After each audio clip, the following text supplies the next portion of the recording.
Yes we are live now. Hello friends, this is Himanshi and welcome to let's learn. तो discuss करेंगे ये CDP यानी बाल विकास चाइल्ड डेवलपमेंट एंड पेडागोजी का मॉक टेस्ट 2 है। इसको आप बिल्कुल पेपर में जैसे बैठे हों वैसे ले सकते हैं।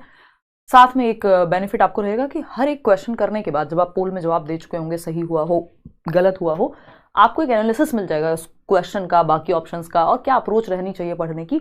वो आपको एक्स्ट्रा बेनिफिट है। नहीं तो आप चाहें तो ये सेट या मॉक टेस्ट तो हमने बैचेस में भी दिए हुए हैं, कितने प्रीवियस ईयर आपके पास सेट अवेलेबल हैं। अच्छा, एक बैलेंस्ड और एक अच्छा सेट है ना, PYQ से ही निकाला है बट बहुत अच्छा सेट है। और लेवल 1 लेवल 2 आप एक बार बैठ करके इसको प्रॉपर सॉल्व करिए। और चीज़ें, क्योंकि सिलेबस एकदम बढ़िया सेट, इसको एक अच्छा पेपर कह सकते हैं। कौन सा है वो नहीं बताऊंगी, वो बाद में बताऊंगी। पहले आप सॉल्व करिए, नहीं तो आंसर की लेके बैठ जाएंगे कई लोग। ये आपको PDF आंसर की के साथ मिल जाएगी। 2-3 PDF पेंडिंग है, वो भी मिल जाएंगे। कहाँ? Telegram channel let's learn squad. Like share subscribe आप कर देंगे, पोल में जवाब देंगे, साथ में कमेंट्स में बताएंगे कितना आपने स्कोर किया। अंत में 30 क्वेश्चन हैं प्रॉपर, जैसे पेपर में आते हैं। क्वेश्चन नंबर 1 देखिए फटाफट से और जवाब दीजिए। क्या कहता है क्वेश्चन नंबर 1? देखिएगा, 6 तारीख को आपकी रहेगी marathon child development and pedagogy की। और 6 मतलब यही सैटरडे। आज क्या है? थर्सडे, ट्यूसडे, वेंसडे, जो भी है आज, है ना। आज है वेंसडे, यानी थर्सडे फ्राइडे 2 दिन बीच में है। तो सैटरडे नाइट को 9 बजे ही शुरू करते हैं हम लोग। मैराथन सेशन रहेगा आपका बाल विकास का। The nature of relationship between development and learning is viewed by Lev Vygotsky as having which of the following characteristics? निम्नलिखित में से कौन सा कथन विकास एवं अधिगम के बारे में सही है? एकदम स्टैंडर्ड क्वेश्चंस हैं। वाइगोस्की के दृष्टिकोण में विकास एवं अधिगम के बारे में कौन सी बात सही है? फटाफट से बताइए, फिर हम आगे बढ़ेंगे। देखिए एक बार, कौन सी बात सही है विकास और अधिगम के बारे में? बहुत बढ़िया नुजहत। देखिएगा, तो सी ऑप्शन कह रहे हैं 52% लोग। देखते हैं। It is linear in nature. ना तो लर्निंग लीनियर होती है ना डेवलपमेंट, ऐसा कोई नहीं कहता, ना हम इसको सही मानते हैं अगर कोई कहता है। मतलब एक सीधी रेखा में नहीं होती, ये क्या है? स्पाइरल चीजें आगे पीछे होती हैं, वर्तुलाकार होती हैं, एक स्टेज में चलती हैं, फिर दूसरी स्टेज में थमती हैं, फिर और स्ट्रांग होती हैं, है ना। The relationship is static in nature. नहीं, डायनेमिक होगा, फिक्स थोड़ी है, मतलब खत्म, बिल्कुल निश्चल है, जिसमें कोई परिवर्तन नहीं होगा, स्थिर है। भाई लर्निंग और डेवलपमेंट, आप कुछ सीख रहे हैं और जो एज के साथ आपका डेवलपमेंट हो रहा है, दोनों चीजें मिलकर के एक डायनेमिक यानी परिवर्तनशील चीजें हैं। ऐसा नहीं है कि एक 2 + 2 4 ही होगा, है ना। अगर हम बात करें, इवन अगर आपकी इंटेलिजेंस बहुत ज्यादा है और आप कुछ अच्छा सीख रहे हैं और आपकी दिशा अगर भटक गई तो आप कुछ खतरनाक व्यक्ति भी बन सकते हैं। तो ये स्टैटिक नहीं है, कुछ फिक्स नहीं होता। लर्निंग ऑफन प्रोसीड्स डेवलपमेंट, यानी पहले अधिगम होता है फिर डेवलपमेंट आता है। ये बात आज जिन्होंने वाइगोस्की पढ़ा है बैच में, आपको पता है ये बात कौन कहता है? वाइगोस्की कहते हैं। दूसरी बात है डेवलपमेंट ऑफन प्रोसीड्स लर्निंग, यानी डेवलपमेंट बहुत बार जो है लर्निंग से आता है या लर्निंग से पहले आता है। ये बात पियाजे कहते नजर आएंगे आपको, ये बात पियाजे कहते नजर आएंगे आपको। तो विकास एवं अधिगम के बारे में लेव वाइगोस्की का दृष्टिकोण पूछा है, पियाजे का नहीं पूछा। अगर पियाजे पूछा होता तो आंसर हो जाता डी, लेकिन यहां पे पियाजे ना पूछ करके उन्होंने वाइगोस्की पूछा है। और मैंने आपको बताया हुआ, जब वाइगोस्की की बात आए तो आप लिख सकते हैं VLD बोले तो वाइगोस्की कहते हैं कि लर्निंग से डेवलपमेंट आता है, पहले L बाद में D। अगर पियाजे की बात करें तो PDL हो जाएगा, यानी डेवलपमेंट से लर्निंग होगी।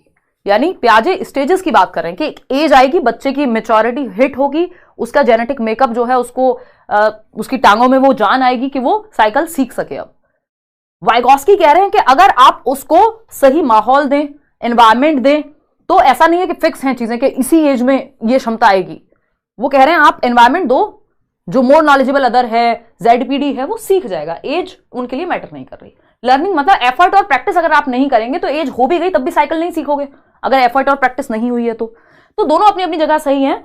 वाइगोस्की कह रहे हैं लर्निंग, यानी अगर आपने एफर्ट नहीं किया, प्रैक्टिस नहीं की, तो इंग्लिश चाहे आप 20 साल के हो जाए, अगर कोई भाषा है, इंग्लिश हो, हिंदी हो, कोई भी नहीं सीखेंगे। तो लर्निंग में एफर्ट और प्रैक्टिस लगता है, जिस चीज पे वाइगोस्की जोर देते हैं कि आप सोसाइटी में, एनवायरमेंट में क्या कर रहे हैं, एफर्ट और प्रैक्टिस करके। और फिर वो लर्निंग, जब आपने मान लीजिए इंग्लिश सीख ली, इंग्लिश एक एग्जाम्पल है लर्निंग का, आपने कोई स्किल सीख ली, लर्निंग हो गई आपकी, तो आप फिर लिटरेचर भी पढ़ेंगे उस भाषा का, आप उस भाषा में मूवीज भी देखेंगे, आप उस भाषा में बहुत सारे लेक्चर्स भी सुन सकते हैं। तो क्या हो गया? आपका डेवलपमेंट फिर उस एज के अकॉर्डिंग अपने आप होगा। तो ये क्या होगा? लर्निंग ऑफन प्रोसीड्स डेवलपमेंट, यानी लर्निंग से डेवलपमेंट आता है। आपका जो संज्ञान भी बेहतर होगा क्योंकि आपने वो भाषा सीख ली, लर्निंग की आपने, तो अब आपका कॉग्निटिव डेवलपमेंट भी बेहतर हो रहा है। तो सीखना अक्सर विकास के अग्रिम होता है, यानी आपने सीखा और सीखने से विकास होगा। विकास में बहुत सारी चीजें इंक्लूडेड हैं, है ना, उसमें एक चीज लर्निंग भी है कि जुड़ी हुई है कि आपके अंदर बहुत सारी चीजें, चाहे वो दिमाग का विकास हो, शरीर का विकास हो, सामाजिक विकास हो। तो लर्निंग से डेवलपमेंट वाइगॉस्की। अगर डेवलपमेंट ऑफन प्रोसीड्स लर्निंग होता तो पियाजे का अगर पूछा होता तो डी हो जाता। चलिए खैर आगे बढ़ते हैं। ऐसे ही इनके बारे में थॉट और लैंग्वेज को लेके भी थोड़ा क्लैश रहता है, उस पर बाद में चर्चा करेंगे मैराथन में, एक सेशन में सब कुछ कंप्लीट। क्वेश्चन नंबर 2 देखना, the developmental theorist who view process of development as having substantial plasticity. यानी नए पैटर्न के ही क्वेश्चन है, यानी प्लास्टिसिटी यानी डेवलपमेंट को जो प्लास्टिक मानते हैं जो मनोवैज्ञानिक, कि विकास क्या है, नमनीय होता है। वो ये कहेंगे कि थ्रू आउट लाइफ प्लास्टिसिटी चलती रहती है, are likely to emphasise the importance of. विकासात्मक सिद्धांतवादी मानते हैं कि विकास की प्रक्रिया जीवन भर चलती होती है। इस संदर्भ में किसकी भूमिका बेहद महत्वपूर्ण है, यानी प्लास्टिसिटी का संबंध किससे है। प्लास्टिसिटी का मतलब है जीवन पर्यंत आप कुछ ना, आपका ब्रेन नया सीखने की क्षमता रखता है, आपके ब्रेन में बहुत सारे न्यूरॉन्स हैं जो बहुत विस्फोट कर रहे होते हैं और आप हमेशा कुछ कुछ नया सीखते रह सकते हैं। तो ब्रेन हमारा कभी भी कुछ भी सीख सकता है समय के साथ, यदि आप उसको सही खाना दें ब्रेन को तो उसकी सीखने की क्षमता बनी रहेगी, है ना। तो ये क्या है, खाने का मतलब एनवायरमेंट, ठीक है ना। तो ये एनवायरमेंट एंड एक्सपीरियंस की बात हो रही है यहां पे कि कॉन्टिन्यूअस है, जो डेवलपमेंट है वो कॉन्टिन्यूअस है। यदि उसको सही अनुभव, सही चैलेंजेस, चीजें मिलती रहें तो नमनीय है, प्लास्टिसिटी होती है आपके डेवलपमेंट में, ये कॉन्टिन्यूअस चलता है, में एनवायरमेंट का रोल ज्यादा है। ठीक, आगे बढ़ेंगे। नेक्स्ट क्वेश्चन देखिएगा। नेक्स्ट क्वेश्चन है question number 3, discontinuity in the developmental process refers to. अब आपको पता है कुछ लोग मानते हैं कि विकास एक कॉन्टिन्यूअस प्रोसेस है, सतत प्रोसेस है, लाइफ लॉन्ग प्रोसेस है ना, इसमें नमनीयता होती है, जीवन पर्यंत चलेगी। कुछ लोग मानते हैं विकास डिसकॉन्टिन्यूअस है, जिसमें से एक है पियाजे, जो ये कहते हैं विकास डिसकॉन्टिन्यूअस है। क्यों? क्योंकि उन्होंने स्टेजेस में बांट दिया। वहीं वाइगॉस्की हैं जो कॉन्टिन्यूअस मानेंगे, या ज्यादातर लोग कॉन्टिन्यूअस मानेंगे। जब तक पियाजे ना लिखा हो पेपर में, आप मानेंगे कि आपका जो डेवलपमेंट है वो कॉन्टिन्यूअस है। क्या कह रहे हो भाई, टेलीग्राम पे आंसर्स ऑप्शन में ही नहीं दिया कीजिए, आंसर अलग नीचे में दे दीजिए। चलो लास्ट में टाइप करा देंगे सरफराज, आपकी आसानी के लिए, रिवीजन के लिए लिख देते हैं यार वहां पे। चलो ऐसे करा देंगे आज से। देखो एक बात, अगर हम बात करें, अच्छा नीचे लिख देंगे, ठीक है। अगर हम बात करें, आंसर ए ऑप्शन कह रहे हैं आप लोग, देखते हैं। Discontinuity in the developmental process refers to, first option है, new ways of understanding the world that emerge during the process of development. विकास की प्रक्रिया के दौरान उभरने वाले नए तरीके जो संसार को समझने में मदद करते हैं। यानी एक स्टेज से दूसरी स्टेज में जब आप जा रहे हैं तो कुछ नई नई एबिलिटीज आपके अंदर डेवलप हो रही हैं। बिल्कुल फैक्ट है ये। डिसकॉन्टिन्यूटी का मतलब ये है, क्योंकि स्टेज में तोड़ दिया तो हर एक स्टेज में कुछ नई चीज उभर रही होगी, उसी को डिसकॉन्टिन्यूटी कह रहे हैं हम, जैसे कि पियाजे की स्टेज में भी है। चलो फिर भी बाकी ऑप्शंस तो चेक करने पड़ेंगे। देखिए, बिना चारों ऑप्शन पढ़े एक जवाब नहीं सेलेक्ट कर लेना, चाहे आपको कितना भी ल्यूक्रेटिव, कितना भी अच्छा, कितना भी लालच लुभावना लग रहा हो ऑप्शन, कि हाँ ये सही तो है, लेकिन चारों ऑप्शन नहीं पढ़े, चारों में से बेस्ट चाहिए हमको, ठीक है ना। Negative breaks in the developmental process. देखो, नेगेटिव ब्रेक्स नहीं होते। डिसकॉन्टिन्यूटी का मतलब ये नहीं नकारात्मक कुछ चीजें हैं जो नेगेटिव ब्रेक आते रहते हैं, उसको डिसकॉन्टिन्यूटी कह रहे हैं, नहीं। आ डाउनवर्ड नेगेटिव ट्रेंड के मतलब, तो पियाजे ने ये थोड़ी कहा है, पियाजे डिसकॉन्टिन्यूअस मान रहे हैं तो वो ये कह रहे हैं कि आप नीचे की तरफ जा रहे हैं, मतलब डेवलपमेंट आपका खराब की तरफ जा रहा है, नहीं, ऐसा नहीं है। Interference in the developmental process के, इंटरफेरेंस हो रहा है विकास की प्रक्रिया में, हस्तक्षेप है, कुछ रुकावट है, ऐसा भी नहीं है स्टेजेस का मतलब, बल्कि हर स्टेज में बेहतर होता जा रहा है व्यक्ति, ठीक है ना। तो new ways of understanding the world that emerge during the process of development, विकास की प्रक्रिया के दौरान उभरने वाले नए तरीके जो संसार को समझने में मदद करते हैं। यानी हर एक स्टेज में एक नया तरीका, एक नई एबिलिटी आ रही होगी, है ना। अगर हम माने यहां पे 1 मिनट देखेंगे एक डायग्राम की मदद से, जल्दी में नहीं रहेंगे, है ना। इधर लिखते हैं पियाजे, इधर लिखते हैं पियाजे, और यहां लिखते हैं वाइगॉत्स्की। पियाजे कह रहे हैं विकास क्या है, डिसकॉन्टिन्यूअस प्रोसेस है, ठीक है ना। कॉन्सेप्ट समझना है, विकास क्या है, डिसकॉन्टिन्यूअस। ये जन्म से 2 वर्ष इतनी चीजें बच्चा इंद्रियों के माध्यम से सीख रहा है, एक्टिविटी करेगा, अपने हाथों से, अपनी आंखों से, अपने कानों से सोचेगा, लिटिल साइंटिस्ट है ही। फिर इस स्टेज से इससे अगली स्टेज में गए तो क्या हुआ, अब उसमें ईगोसेंट्रिज्म है, एनिमिज्म है ना, सिंबॉलिक थॉट आ गया, सिंबल से सीखने लगेगा 2 से 7 में, प्री ऑपरेशनल। अब कॉन्क्रीट ऑपरेशन में और लॉजिक भी आ गया। फिर नेक्स्ट स्टेज में नई चीजें उभरी, वो क्या है, एब्स्ट्रैक्ट थिंकिंग भी आ गई, अमूर्त चिंतन भी आ गया, इंडक्टिव लॉजिक यहां आ गया। तो हर स्टेज में नई चीजें उभर के आ रही हैं। डिसकॉन्टिन्यूटी का मतलब यही है ना, कि ये SPCF, यानी ये जो 4 स्टेजेस हैं पियाजे की, ये जो 4 स्टेजेस हैं पियाजे की, ये बता रही हैं कि विकास एक अनिरंतर प्रक्रिया है और एक सर्टेन स्टेज तक हाईएस्ट डेवलपमेंट मेंटल जो है वो हो जाएगा। पियाजे का संज्ञानात्मक विकास यही कहता है। हर स्टेज में नई चीजें उभर के आ रही हैं, यहाँ पे अलग, फिर 2 से 7 में अलग क्षमताएं आ रही हैं, यहाँ पे लॉजिक आ जाएगा लेकिन कॉन्क्रीट चीजों के बारे में इंडक्टिव थिंकिंग आएगी, फिर लास्ट स्टेज में फॉर्मल में डिडक्टिव भी है, एब्स्ट्रैक्ट थिंकिंग भी है, हाइपोथेटिको भी है। हर स्टेज में नई चीजें निकल करके आ रही हैं। जबकि वाइगॉस्की कह रहे हैं यार ये कॉन्टिन्यूअस प्रोसेस है, चलता रहता है, इसमें कोई स्टेज के हिसाब से उभरने वाली बात नहीं है, ये तो सोशल इंटरेक्शन और जो भी पीयर ग्रुप है ये है वो है, मोर नॉलेजेबल अदर है उससे सीख रहे हैं। ठीक, तो डिसकॉन्टिन्यूट यहां पे तो लाइफ लॉन्ग हो जाएगी। डिसकॉन्टिन्यूअस डेवलपमेंट का मतलब है कि हर स्टेज में कुछ नया उभर रहा है, new ways of understanding the world that emerge during the process of development. आप सेम चीज को अलग दृष्टि से हर बार, जैसे जैसे 2 से 7 वर्ष का बच्चा एक गिलास 2 गिलास को अलग तरीके से देखेगा कि भाई ये 200 ml पानी है, 200 ml इसमें भी जा सकता है, रिवर्सिबिलिटी आ जाएगी 7 से 11 में, तो नई नई चीजें उभर के आती हैं। ठीक है ना, आगे बढ़ेंगे नेक्स्ट क्वेश्चन पे। नेक्स्ट क्वेश्चन क्या है, ए ऑप्शन सही था। क्वेश्चन नंबर 4 देखिएगा एक बार, ये क्या कहता है, ये कहेगा authoritative style of parenting. Important है ये, अथॉरिटेटिव स्टाइल ऑफ पेरेंटिंग और child rearing is based on, यानी हम जनरली जो है 3 से 4 स्टाइल्स पढ़ते हैं टीचिंग में भी, और आपका टीचर का भी स्टाइल और पेरेंट्स का भी स्टाइल कि पेरेंटिंग यानी बच्चे को बड़ा करने के जो तरीके हैं, ठीक है ना, जिसमें मैं बहुत सारे एग्जांपल्स आपको देती हूं। समझते हैं कहानी क्या है। बफरिंग यार यहां से तो नहीं होती है, पता नहीं आप लोग को कैसे फेस करनी पड़ती है। पालन पोषण की प्राधिकारिक शैली, अथॉरिटेटिव, ये बेस्ट स्टाइल ऑफ पेरेंटिंग मानी जाती है, यानी सबसे बेहतर जो स्टाइल है पेरेंटिंग में बच्चे को पालन पोषण की बच्चे की, वो यही है अथॉरिटेटिव। अथॉरिटेरियन नहीं है, वो एकदम नेगेटिव होती है, वो हिटलर शाही होती है।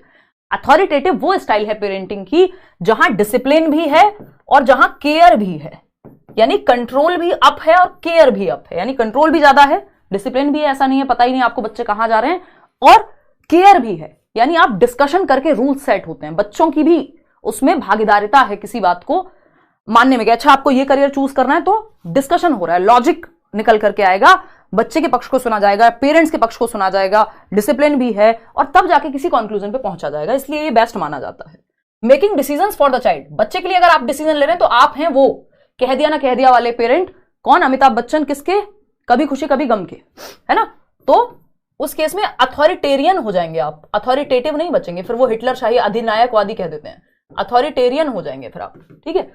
अगर हम बात करें not listening to a child's point of view, वो भी अथॉरिटेरियन ही है एक तरह से, कि आप खुद ही डिसीजन ले रहे हैं उसके लिए। Making unreasonable demands from the child, ये भी फिर अथॉरिटेरियन ही है। Engage in joint decision making wherever possible, authoritative का मतलब यही है कि जहां भी संभव हो बच्चे के साथ साझेदारी में निर्णय लेना। अच्छा तुमको लगता है कि 10 बजे आना ठीक है, तो आप बता रहे हैं कि नहीं बेटा सेफ नहीं है, फिर आप कहेंगे कि पापा ये है वो है फलाना है ढिमकाना है, तो 70 चीजों पे डिस्कशन होगा। फिर अच्छा क्या होगा कि ठीक है अगर तुम्हें कभी काम है, ठीक है 12 बजे आना पड़ रहा है और हम सेफ एरिया में नहीं रहते और आप एक फीमेल हैं, तो पापा कहेंगे चलो मैं लेने आ जाऊंगा 12 बज रहे हैं, तो है ना। तो ये बीच का रास्ता निकाला गया, यानी दोनों डिस्कशन करके एक जगह तक पहुंचे, ठीक है ना। क्लियर है बात? क्लियर है? चलिए बहुत बढ़िया। तो D option is the right answer. अब पेरेंटिंग स्टाइल पे एक बार बात कर लेते हैं, और टीचिंग स्टाइल पे भी एक क्वेश्चन यहां से आ जाता है। देखिए पेरेंटिंग स्टाइल की अगर बात करें कि बच्चे को पालने की, तो एक तो है अथॉरिटेटिव, अथॉरिटेटिव इंग्लिश में याद रखिएगा प्लीज, है ना। अभी मैं लास्ट टाइम कह रही थी हिंदी इंग्लिश दोनों में बाइलिंगुअल ही लेकर के चलती हूँ, और फिर भी कई लोग इतने दुखी हो जाते हैं जिसकी हद नहीं है। अथॉरिटेटिव की अगर हम बात करें तो अथॉरिटेटिव जहां पे कंट्रोल भी है, यानी डिसिप्लिन भी है और केयर भी है, यानी केयर भी अप है और कंट्रोल भी अप है, इसीलिए इसको बेस्ट कहा जाता है कि बच्चे और पेरेंट मिलकर के एक डिसीजन ले रहे हैं। ऐसा नहीं है कि सिर्फ बच्चों की चल रही है या सिर्फ पेरेंट्स की चल रही है, ठीक है जी। अथॉरिटेरियन क्या है? पा के नाम से मैंने आपको ये याद कराया हुआ है, याद हो तो आपको, ये इस पे अलग से एक वीडियो भी बनाया है यूट्यूब पे भी पेरेंटिंग स्टाइल का, ये कई बार पूछा जाता है कई बार नहीं। अथॉरिटेरियन में क्या है, ये उल्टा लिख दिया, अथॉरिटेरियन। अथॉरिटेरियन में क्या है भाई? अथॉरिटेरियन होता है अधिनायकवादी, जिसको हम कहते हैं एकदम हिटलर शाही, वो कभी खुशी कभी गम के अमिताभ बच्चन टाइप्स। ये कंट्रोल तो बहुत ज्यादा है, कंट्रोल तो प्लस में है, कंट्रोल तो अप है, लेकिन केयर की प्रॉब्लम यहां पे थोड़ी हो जाती है, केयर दिखती नहीं है पेरेंट की, है मन में वो एक अलग बात है बट दिखती नहीं है, ठीक। फिर आ जाता है परमिसिव स्टाइल, ना तो ये पेरेंटिंग में अच्छा है ना पढ़ाने के तरीके में, यानी टीचिंग मेथड में भी ठीक नहीं है परमिसिव होना। परमिसिव स्टाइल का मतलब है आपको पता ही नहीं आपके बच्चे कौन सी क्लास में पढ़ते हैं, नहीं ये तो पता है आपको, आपको बेसिकली बच्चों की चलती है, जैसा उनका मन कर रहा है वैसा वो कर रहे हैं, कोई डिसिप्लिन है ही नहीं, कोई कंट्रोल है ही नहीं। तो परमिसिव में केयर इतनी ज्यादा होती है, मोह, ये एक तरह से धृतराष्ट्र वाला स्टाइल हो गया। महाभारत देखिए ना, तो वो धृतराष्ट्र का जो स्टाइल है वो परमिसिव ही है। ये जो महाराज धृतराष्ट्र है वो बिल्कुल पुत्र मोह में अंधे हैं एकदम, है ना, कि दुर्योधन जो कहे सब चलता है। तो यहां पे केयर तो बहुत ज्यादा है, हाय रे मेरा पुत्र, लेकिन डिसिप्लिन या कंट्रोल जीरो है। ठीक है ना, कंट्रोल माइनस में है, केयर बहुत ज्यादा है, तो उस केयर के चक्कर में बच्चों की ही चल रही होती है। फोर्थ ऑप्शन है, जबकि एक उम्र तक बेसिक डिसिप्लिन चाहिए। अगर हम बात करें, फिर लास्ट आता है आपका इग्नोरेंट, जिसको हम कह देते हैं, या नेग्लेक्टफुल स्टाइल। ये पेरेंटिंग का स्टाइल है कि आप कौन सा स्टाइल से बच्चे को पाल रहे हैं। नेग्लेक्टफुल होता है, पता ही नहीं है इनका बच्चा कौन सी क्लास में पढ़ता है, कहां रहता है, टाइम पे चेक पहुंच जाता है बस, है ना। वो अमीर परिवारों के बच्चे देखे होंगे आपने मूवीज में, कि पापा जो है बस एटीएम है, पैसा पहुंचा देते हैं, बाकी पापा से ना बात करने की फुर्सत है और ना ही ये पता है कि बच्चा कौन से स्कूल में। अरे ये तो बहुत अच्छा एग्जाम्पल है, अभी वो एनिमल मूवी आई थी ना, तो वो लास्ट में कह रहे होते हैं रणबीर कपूर कि आपको तो ये भी नहीं पता था मैं कौन से कॉलेज में पढ़ रहा हूं, ये वो। तो वो नेग्लेक्टफुल पेरेंटिंग है कि आपकी केयर भी जीरो, मतलब केयर भी कम है और कंट्रोल भी कम है ना। तो ये 4 स्टाइल हैं जो बहुत महत्वपूर्ण है, ठीक है ना, 1 नंबर में पूछा जा सकता है। क्लियर है बात? नहीं यार, मैं तो कोई क्लास भी डिलीट नहीं हुई यूट्यूब से नरेश, मतलब बहुत पुराने कुछ वीडियो, इस बार तो अभी तक तो कोई वीडियो नहीं हटी है। क्लियर है बात? तो ये एक बेसिक बात हो गई। अब टीचिंग की अगर मैं बात करूं, बेस्ट कौन सा है इसमें? अथॉरिटेटिव बेस्ट है, क्योंकि यहां कंट्रोल भी है, केयर भी है, बच्चे की भी सुनी जा रही है और पेरेंट्स भी एक डिसिप्लिन क्रिएट कर पा रहे हैं। टीचिंग स्टाइल भी यही बेस्ट है कि जहां पे टीचर की भी है चलती और थोड़ा सा केयर भी है। हालांकि टीचिंग स्टाइल में हम फैसिलिटेटर मानते हैं टीचर को, ठीक है ना। परमिसिव, नेग्लेक्टफुल, अथॉरिटेरियन, ये सब गड़बड़ है। ऑटोक्रेटिक नहीं होना है आपको एज अ टीचर। ऑटोक्रेटिक का मतलब है कि ये ऑटोक्रेटिक जहां लिखा मिल जाए समझ जाओ नेगेटिव है, यानी एक व्यक्ति ही चल रही है, मतलब सिर्फ टीचर की चल रही है क्लास में या फिर सिर्फ पेरेंट्स की चल रही है। चलिए, authoritative is good, D option is the right answer over here. आगे बढ़ेंगे कि जॉइंट डिसीजन मेकिंग हो रही है। क्वेश्चन नंबर 5 देखिएगा एक बार। क्वेश्चन नंबर 5 देखिए और समझिए। अगर आप ये मॉक टेस्ट भी अच्छे से समझ पा रहे हैं ना, तो आधी टेंशन तो आपकी वैसे खत्म हो जाएगी पेपर में। अकॉर्डिंग टू जीन पियाजे के अनुसार the process of developmental change takes place through which of the following specific cognitive functions. यानी जीन पियाजे के अनुसार विकासात्मक बदलाव की प्रक्रिया में निम्न में से किस विशिष्ट संज्ञानात्मक प्रकारों द्वारा घटित होती है। यानी जो डेवलपमेंट है पूजा, उसमें कॉग्निटिव डेवलपमेंट, दिमाग के विकास की बात कर रहे हैं पियाजे, इसको आप कॉग्निटिव डेवलपमेंट कह लो, आप इसको इंटेलेक्चुअल डेवलपमेंट, बौद्धिक विकास कह लो, संज्ञानात्मक विकास कह लो, है ना, इसको आप मेंटल डेवलपमेंट, मानसिक विकास कह लो, कि बच्चे का दिमाग कैसे 4 स्टेजेस में विकसित होता है, ये बात पियाजे करते हैं। तो कौन सी प्रोसेस है डेवलपमेंटल चेंज की? डेवलपमेंटल चेंज की कौन सी प्रोसेस है जिसके द्वारा कॉग्निटिव फंक्शन, यानी आपका जो स्कीमा है, स्कीमा मतलब जो ब्रेन में भरी हुई चीजें हैं, वो अपडेटेड रहता है या चेंज हो पाता है? एक्सपीरियंस एंड सोशल ट्रांसमिशन नहीं, अडेप्टेशन की प्रक्रिया है जिसमें आता है एसिमिलेशन एंड एकोमोडेशन। एसिमिलेशन और एकोमोडेशन किसके अंदर आते हैं? अनुकूलन यानी अडेप्टेशन के अंदर, कि या तो आप कुछ जोड़ते हैं अपने स्कीमा में जिसको हम एसिमिलेशन कहते हैं, fitting something new into your previous schema. Schema होता है जो प्रीवियस नॉलेज, आपका पूर्व ज्ञान है आपके दिमाग में, जैसे स्टोरेज है बेसिकली आपके ब्रेन की, जैसे आपके फोन में स्टोरेज होती है कि आपने, ठीक है, एक नंबर था आपके पास, उसमें किसी और व्यक्ति का, मतलब सेम व्यक्ति का, मान लीजिए आपकी मदर के पास एक फोन नंबर है, आपके पास ऐड है आपके स्कीमा में, आपने एक और नंबर मम्मी ने लिया और आपने ऐड कर लिया उसी में, है ना, माँ 1 या माँ के अंदर ही आपने ऐड कर लिया उसको, एक स्कीमा में एसिमिलेट कर लिया। एकोमोडेट करना क्या है? जब आप पुराना नंबर डिलीट कर रहे हैं और एक नया नंबर लेकर के आ रहे हैं, यानी प्रीवियस स्कीमा में आपने मॉडिफिकेशन किया है, चेंज किया है। तो ये है एसिमिलेशन एंड एकोमोडेशन, जिसको अडेप्टेशन की प्रक्रिया में डालेंगे हम, और अनुकूलन, ठीक है ना। मैचुरेशन एंड एक्सपीरियंस का यहां सेंस नहीं बनता, क्योंकि कॉग्निटिव फंक्शन को बैलेंस करने के लिए एसिमिलेशन और एकोमोडेशन ही एकमात्र सही तरीका यहां पे होगा। क्वेश्चन नंबर 6 देखिएगा, ये क्या कहता है भाई? ये कहता है कि अ 5 year old चाइल्ड, एक 5 साल का बच्चा है, वॉज गिवन 10 पेबल्स, 10 उसको कंकड़ दिए गए, पत्थर दिए गए खेलने के लिए, पिट्ठू बोलते हैं ना जिनको हम। She put the pebbles in different formations, for example a short line, a long line, यानी 10 पत्थर दिए गए, पहले एक छोटी लाइन बनाई पास रख के, फिर एक बड़ी लाइन बनाई दूर दूर करके, ये मैंने आपको उस दिन भी बताया था, कंजर्वेशन के कई प्रकार होते हैं, फिर और एक बड़ी लाइन बनाई, एक पत्थर, 10 पत्थर लेके सर्कल बनाया उनसे, यानी अलग अलग शेप क्रिएट करने की कोशिश बच्ची कर रही है। She counted these pebbles repeatedly, अब वो यहाँ इस लाइन में भी पत्थर गिन रही है, फिर इसमें, फिर सर्कल में गिन रही है कि 10 ही है ना। Which of the following cognitive schemas is she attempting to attain according to Jean पियाजे। पियाजे के अनुसार यह बच्ची निम्न में से किस संज्ञानात्मक स्कीमा को ग्रहण करने की कोशिश कर रही है, कि वो अलग अलग शेप में उन 6 पत्थरों को रख के, 10 पत्थरों को रख के, और ये देखने की कोशिश कर रही है कि ये सेम ही है क्या, ये 10 पत्थर ही है क्या, ज्यादा कम तो नहीं हुए शेप के बदलने से। ये क्या है, सीरिएशन है। सीरिएशन तो घटते से बढ़ते क्रम में या बढ़ते से घटते क्रम में होता है ना, असेंडिंग डिसेंडिंग ऑर्डर जिसको हम कहते हैं। ट्रांजिटिव इन्फेरेंस होता है ये बड़ा है इससे, ये बड़ा है इससे, जो रीजनिंग टाइप की चीजें होती हैं, ए बड़ा है बी से, बी बड़ा है सी से, तो वो भी नहीं है। नॉमिनल स्केल, यानी कोई नॉमिनल स्केल की वैल्यू की बात हो रही है, सांकेतिक मापदंड है ये, नहीं, ऐसा थोड़ी कि 1 सेंटीमीटर बराबर इतना मान लिया है यहाँ पे, नहीं। कंजर्वेशन ऑफ नंबर्स है। कंजर्वेशन कई प्रकार का होता है। कंजर्वेशन ऑफ शेप्स हो सकता है कि वो अलग अलग शेप में चीजों को समझने की कोशिश कर रही हो। उस दिन बताया था कई प्रकार के कंजर्वेशन होते हैं। तो ये संख्या का संरक्षण है कि उसको लग रहा है ये 10 ही रहेंगे क्या, है ना, कि ये 10 एक एक के सिक्के हैं, इनको छोटी लाइन में रखूं, पास पास रखूं, दूर दूर रखूं, इनका सर्कल बना दूं, रहेंगे 10 ही। तो कंजर्वेशन ऑफ नंबर। कंजर्वेशन क्या है, जब आपको पता चले शेप और साइज के बदलने से क्वांटिटी या वॉल्यूम चेंज नहीं होता। आगे बढ़ते हैं, और ये कब आता है, सीसीएस 7 से 11 वर्ष कॉन्क्रीट ऑपरेशनल स्टेज में। क्वेश्चन नंबर 7 देखिए, according to Lev Vygotsky the process of cognitive development is mediated by. Vygotsky के अनुसार संज्ञानात्मक विकास के लिए निम्न में से किसकी मध्यस्थता आवश्यक है।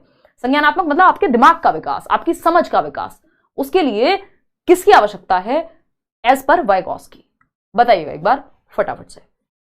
पहला ऑप्शन है, आपको पता है, सोसाइटी, कल्चर और लैंग्वेज। ये 3 SCL, जैसे BPL कार्ड होता है ऐसा हमने SCL कार्ड बनाया हुआ है वाइगोस्की के लिए, याद रखने के लिए, है ना। इसका ऐसा कुछ नहीं कि हम BPL से कुछ और कहना चाह रहे हैं, बट यहां पे हम याद रखने के लिए, हमारा निमोनिक है, शॉर्ट फॉर्म है, ठीक। तो SCL मतलब cultural tool, society, culture, language, इनमें से कुछ होगा। के अनुसार संज्ञानात्मक विकास के लिए क्या जरूरी है, ये 3 मुख्य चीजें हैं। तो सांस्कृतिक औजार लिखा हुआ है, ये ऐसे ही आया हुआ था पेपर में, या सांस्कृतिक यंत्र कह सकते हैं, यानी कल्चरल टूल क्या हो सकते हैं, हमारे त्योहार हो सकते हैं, हमारी संस्कृति में चलने वाले ग्रंथ हो सकते हैं, हमारा रहन सहन हो सकता है, बहुत सारी चीजें कल्चरल टूल्स में आती हैं। हमारी किस्से कहानियां हो सकती हैं, किंवदंतियां हो सकती हैं, ठीक है जी बात। तो ये एक बेसिक सी बात है। CDP में 26 से 28, हिंदी इंग्लिश में 20 के अप्रॉक्स, और मैथ साइंस में 45 अप्रॉक्स आता है प्रीवियस ईयर सॉल्व करने पे, लेकिन कॉन्फिडेंस डाउन है। तो कितना हो गया भाई, है ये बताओ। 70 इधर हो गया, और ये 90, मतलब 90 के पार जा रहे हो आप, ठीक है, कोई दिक्कत नहीं है भाई। अभी आप नंबर मत गिनो, अभी आप ये देखो जहां गलती हो रही है उसको सुधारना है ना।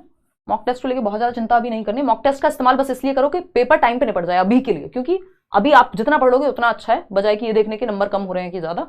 एनालिसिस करो उसका। सांस्कृतिक औजार यानी कल्चरल टूल्स, बात तो सही लग रही है, फिर भी पढ़ेंगे बाकी options. Cultural modes, cultural signifiers, derivatives, सब फालतू बातें हैं। कल्चर क्या है, कल्चरल टूल्स, जिसमें भाषा हो सकती है, बहुत सारी चीजें हो सकती हैं। तो सोसाइटी, कल्चर और लैंग्वेज। चलिए खैर, लैंग्वेज को भी उन्होंने टूल कहा है।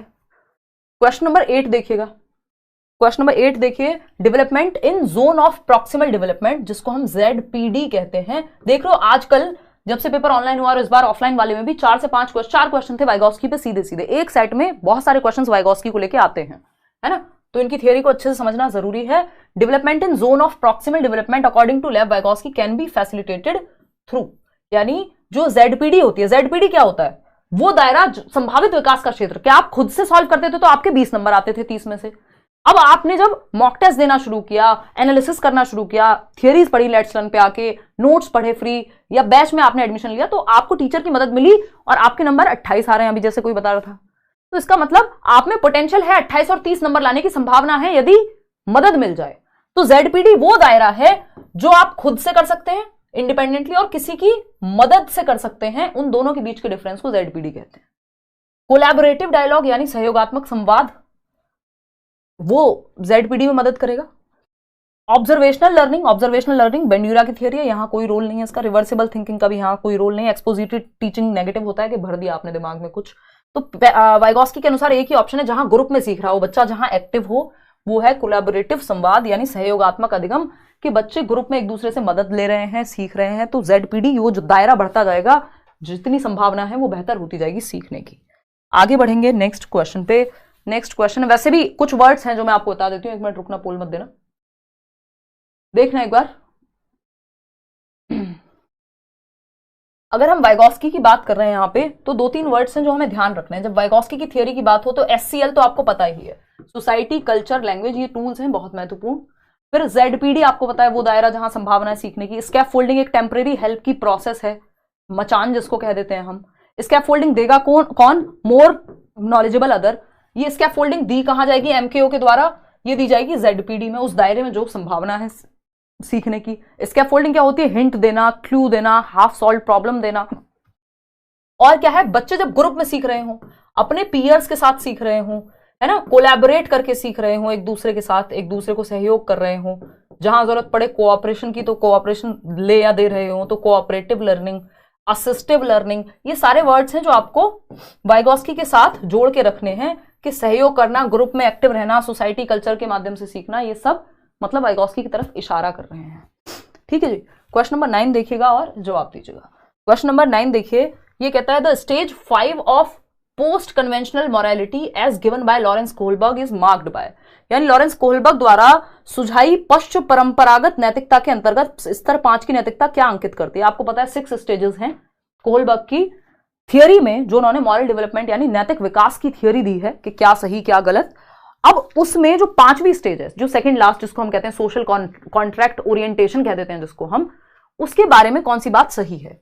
A free agreement to follow a social contract for the benefit of humanity, यानी एक मानवता की भलाई हेतु सामाजिक अनुबंधों को स्वतंत्र रूप से निभाना। क्या ऐसा है वहां पे कि मानवता की भलाई के लिए सिर्फ निभाना है 5वीं स्टेज में? नहीं, वहां पे अगर बहुत लोगों का भला नहीं हो रहा किसी नियम से, तो उस नियम को बदला जा सकता है, ऐसा 5वीं स्टेज कहती है कि भाई अगर 3 तलाक वाला लॉ ठीक नहीं था समाज के लिए तो उसको बदल सकते हैं। या अगर हम इस सती प्रथा की बात करें तो बेशक वो लॉ था समाज में, लेकिन वो बहुत बड़ी पॉपुलेशन के हक में नहीं था, तो उसको बदला गया। तो लॉ समाज के लिए हैं और वो बदले जा सकते हैं, ये 5वीं स्टेज कहती है। ठीक है ना? तो ये तो गलत हो गया, ऐसा थोड़ी कि फ्री छोड़ दो, चलने दो। A free exploration of ethics even beyond social contract, यानी सामाजिक अनुबंधों के परे जाकर नैतिकता को स्वतंत्र रूप से अन्वेषित करना, ये 6th स्टेज में होता है कि आप एक्सप्लोर करते हैं। लेकिन यहां 5th लेवल पे अगर समाज के लिए सही नहीं है कोई नियम तो उसको बदला जा सकता है, इस पे विचार होता है ना? तो ये 6 की बात हो जाएगी। Formulation of moral rules that bypass ethics, यानी ऐसे रूल्स बनने चाहिए जो आचार संहिता के परे हो। अब एथिक्स और मॉरलिटी में क्या डिफरेंस है, बहुत ही शॉर्ट में समझ के चलेंगे और देखेंगे कि क्वेश्चन कहना क्या चाह रहा था, है ना? अच्छा क्वेश्चन है ये। The need to appear to be a good person, अच्छा तो गुड बॉय नाइस गर्ल हो जाएगा वो तो, ठीक है ना? कई लोग हैं जो इसमें बी के पीछे पड़े हुए हैं, बी कह रहे हैं ऑप्शन। देखो बी ऑप्शन इसलिए नहीं होगा कि बियॉन्ड आप फ्री क्या कर रहे हैं, फ्री एक्सप्लोरेशन ऑफ एथिक्स, कि जो चल रहा है कंडक्ट उसको आप एक्सप्लोर कर रहे हैं, क्या ये सही है क्या ये गलत है, ये 6th स्टेज की तरफ इशारा करता है।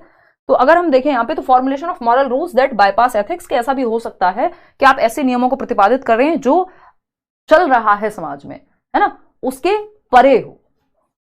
खैर आते हैं नेक्स्ट क्वेश्चन पे, चलेंगे एक बार।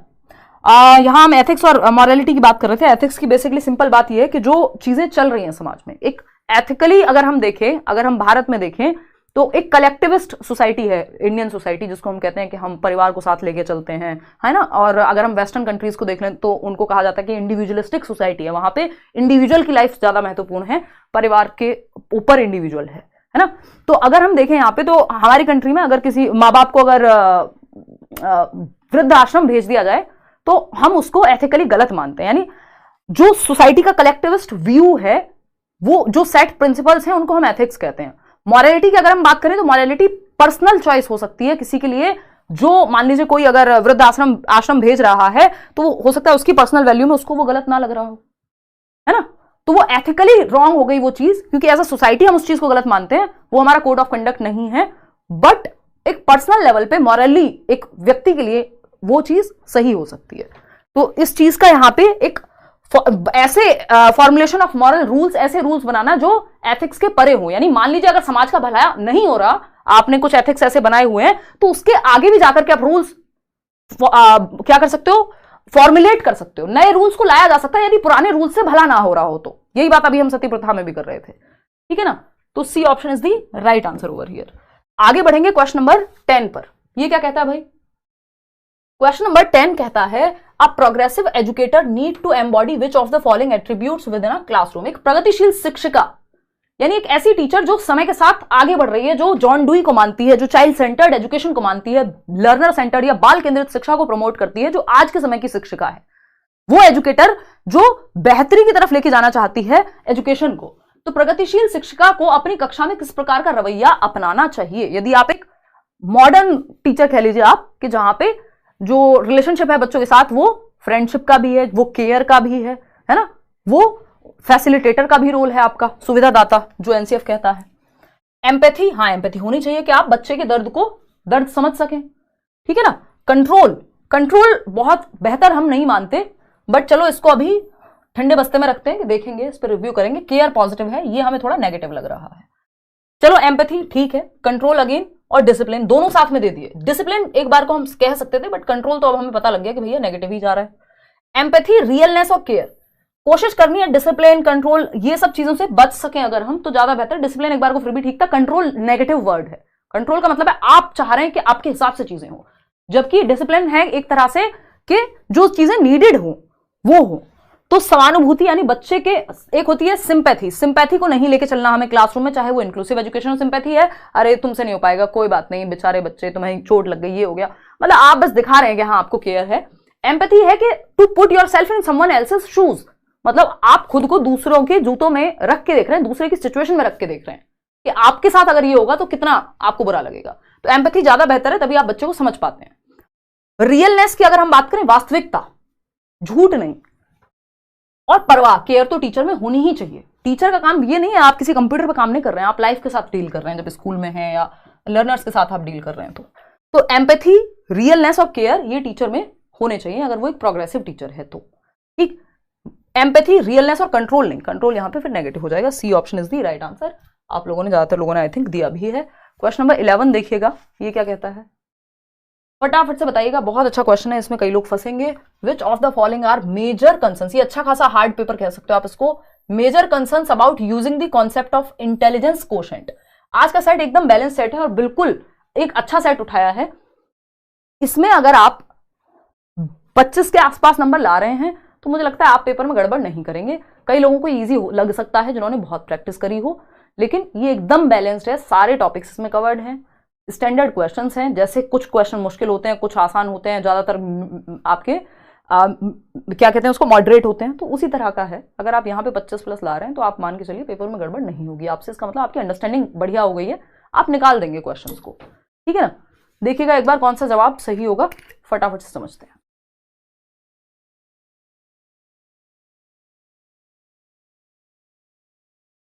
फटाफट से चलते हैं। अरे मैराथन होगी 6 को, उसमें कोलबर्ग वगैरह सब कर लेंगे, डोंट वरी। देखिएगा एक बार, कोलबर्ग से एक क्वेश्चन आता है, बाकी इस बार 2 आ गए थे। देखिएगा सी ऑप्शन 35% लोग कह रहे हैं, चलिए समझते हैं। क्वेश्चन क्या है, इंटेलिजेंस कोशेंट, आईक्यू के बारे में, जो कॉन्सेप्ट ऑफ आईक्यू है, टू मेजर चिल्ड्रंस इंटेलिजेंस, ठीक है, जिसका इस्तेमाल हम बुद्धि को मेजर करने के लिए, मापने के लिए करते हैं। मेजर कंसर्न्स क्या है इसके बारे में, यानी बच्चे की बुद्धिमत्ता का आकलन करने के लिए आईक्यू टेस्ट, बुद्धि लब्धि जिसको हम कहते हैं, का इस्तेमाल करने के लिए मुख्य सरोकार क्या है, कंसर्न क्या है, चिंता क्या है कि इससे दिक्कत क्या आ सकती है आईक्यू स्कोर से। इंस्टेबिलिटी ऑफ स्कोर, ऐसा हो सकता है कि एक स्केल पे आईक्यू ये हो, दूसरे पे ये हो, संभावना है इंस्टेबिलिटी की, बात सही है। कल्चरल बायस इन टेस्ट, ये तो बहुत बड़ी दिक्कत है आईक्यू टेस्ट की, कि अगर वेस्टर्न कंट्री में, अमेरिका में कोई टेस्ट बनाया गया तो हो सकता है कि वहां के लोग जो हैं उनकी चीजों को, उनके कल्चर को ध्यान में रखते हुए बनाया गया हो, तो वो कल्चर बायसनेस, या किसी और देश में बनाए तो वहां के कल्चर का उस पर प्रभाव ज्यादा हो, तो उस कल्चर के लोग तो उसमें जवाब अच्छा दे पा रहे हैं क्योंकि वो उसी में रहते हैं। लेकिन अगर कोई इंडियन व्यक्ति है वो टेस्ट अटेम्प्ट करेगा तो गड़बड़ हो सकती है, उसके नंबर कम आ सकते हैं, आईक्यू स्कोर वहां कम हो सकता है।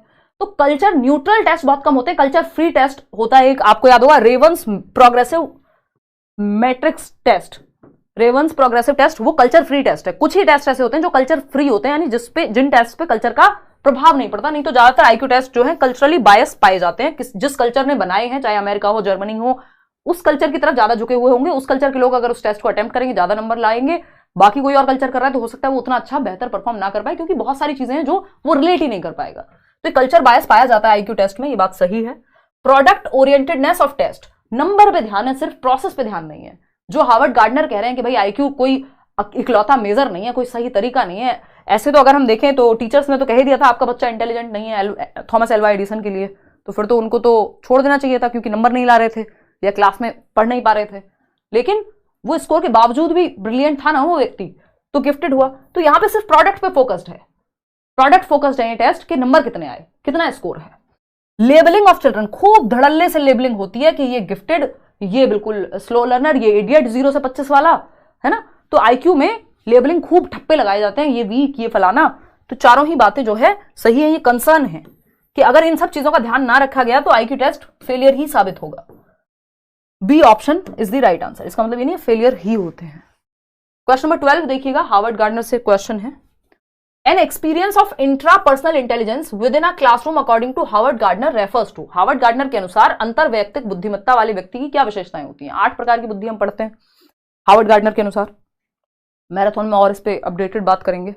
अगर हम देखें यहां पे तो इंट्रापर्सनल इंटेलिजेंस, जिसको हम क्या कहते हैं, अंतर वैयक्तिक बुद्धि, वैसे अंतः वैयक्तिक होना चाहिए तो इसको इंग्लिश में जरूर पढ़ लेना। और एक होती है इंटरपर्सनल, इंटरपर्सनल अंतर वैयक्तिक, ये अंतः वैयक्तिक होनी चाहिए। तो अगर हम देखें इंट्रापर्सनल का मतलब है स्वयं को जाना, इंट्रा का मतलब है with in the individual, inter का मतलब है जैसे इंटर स्टेट बस चलती है, इंटरनेशनल फ्लाइट्स चलती हैं, मतलब 2 या 2 से अधिक। या इंट्रा की बात हो रही है तो स्वयं, सेल्फ की बात हो रही है, बच्चे के खुद के बारे में, ठीक है ना। तो ये Gardner refers to ability to handle social situations well, वो इंटरपर्सनल इंटेलिजेंस है। Ability to understand meaning and rhythms of others speech, ये लैंग्वेज है, लिंग्विस्टिक इंटेलिजेंस है, भाषिक बुद्धि है। Knowledge of one's own complex feelings and strengths and weaknesses, आप खुद को बहुत अच्छे से समझ पाते हैं, खुद के इमोशंस, खुद की भावनाएं, खुद की स्ट्रेंथ, खुद की वीकनेस, ये है इंट्रापर्सनल, यानी आप खुद को जानने में। सेल्फ, इंट्रा का मतलब ये self, within the individual. Appreciation of aesthetics and beauty, वो नेचुरलिस्टिक इंटेलिजेंस हो जाएगी। चलिए खैर, C option is the right answer. Question number 13 देखिएगा, इस बार भी इंट्रापर्सनल पे क्वेश्चन आया हुआ था, यही क्वेश्चन रिपीट होते हैं बहुत बार। क्वेश्चन नंबर 13 देखिए, the role of a teacher within the classroom is to encourage children to express which of the following attitudes related to gender. भाई जेंडर के बारे में, जेंडर के संदर्भ में या लिंग के संदर्भ में एक शिक्षिका को कक्षा में बच्चों को किसके लिए प्रेरित करना चाहिए, किस चीज के लिए मोटिवेट करे टीचर अगर जेंडर कॉन्सेप्ट पढ़ा रही है? बताइए एक बार। जेंडर टाइपिंग के लिए, तो जेंडर टाइपिंग एक नेगेटिव चीज है। जेंडर टाइपिंग क्या है कि आप समाज में जो चीजें चली आ रही हैं उनको उन्हीं में बांध रहे हो, टाइप कर रहे हैं बच्चे के दिमाग में वो रोल्स कि मम्मी तो रोज झाड़ू लगाती है, सुबह उठ के काम करती हैं, है ना, खाना भी मम्मी बनाती हैं। तो जब वो यही देखेगा बच्चा तो रोल्स तो टाइप हो ही जाएंगे, है ना, कि लड़कियां तो लंबे बाल ही रखती हैं सिर्फ, तो रोल्स क्या होंगे, टाइप हो जाएंगे दिमाग में जेंडर के प्रति। पापा बाहर का काम करते हैं, पापा तो घर पे हाथ भी नहीं हिलाते हैं, ये क्या है, जेंडर टाइपिंग हो रही है। जेंडर टाइपिंग का मतलब क्या है कि आप जो रोल्स चले आ रहे हैं उनको दिमाग में बच्चे के टाइप कर रहे हैं, जैसे आप कोडिंग करते हैं किसी कंप्यूटर में। तो ये एक नेगेटिव बात है, इससे स्टीरियोटाइप प्रमोट होगा, ये कोई पॉजिटिव बात नहीं है। स्टीरियोटाइप क्या है, जो चला आ रहा है कि लड़के रोते नहीं है, लड़कियां कमजोर होती हैं, ये सब क्या है, स्टीरियोटाइप्स हैं, रूढ़िबद्धताएं हैं जो समाज में चली आ रही हैं, जिनके पीछे कोई खास लॉजिक होता नहीं है। जेंडर कॉन्स्टेंसी, जेंडर कॉन्स्टेंसी होती है लिंग स्थिरता या लैंगिक स्थिरता। 3 से 5 वर्ष की उम्र में बच्चों को ये समझ आ जाता है, जैसे मैं अपने कपड़े बदल सकता हूं वैसे मैं अपना जेंडर नहीं बदल सकता, यानी मैं मेल से फीमेल और फीमेल से मेल ऐसे नहीं बन सकता, जैसे चुटकी बजा के, मतलब जैसे मैं कपड़े बदल सकता हूं, है ना। बाद में आज के समय पे साइंस बहुत सारी चीजें कर रहा है, वो एक डिफरेंट चीज है, बट जेंडर कॉन्स्टेंसी का मतलब ये है कि जेंडर कॉन्स्टेंट होता है।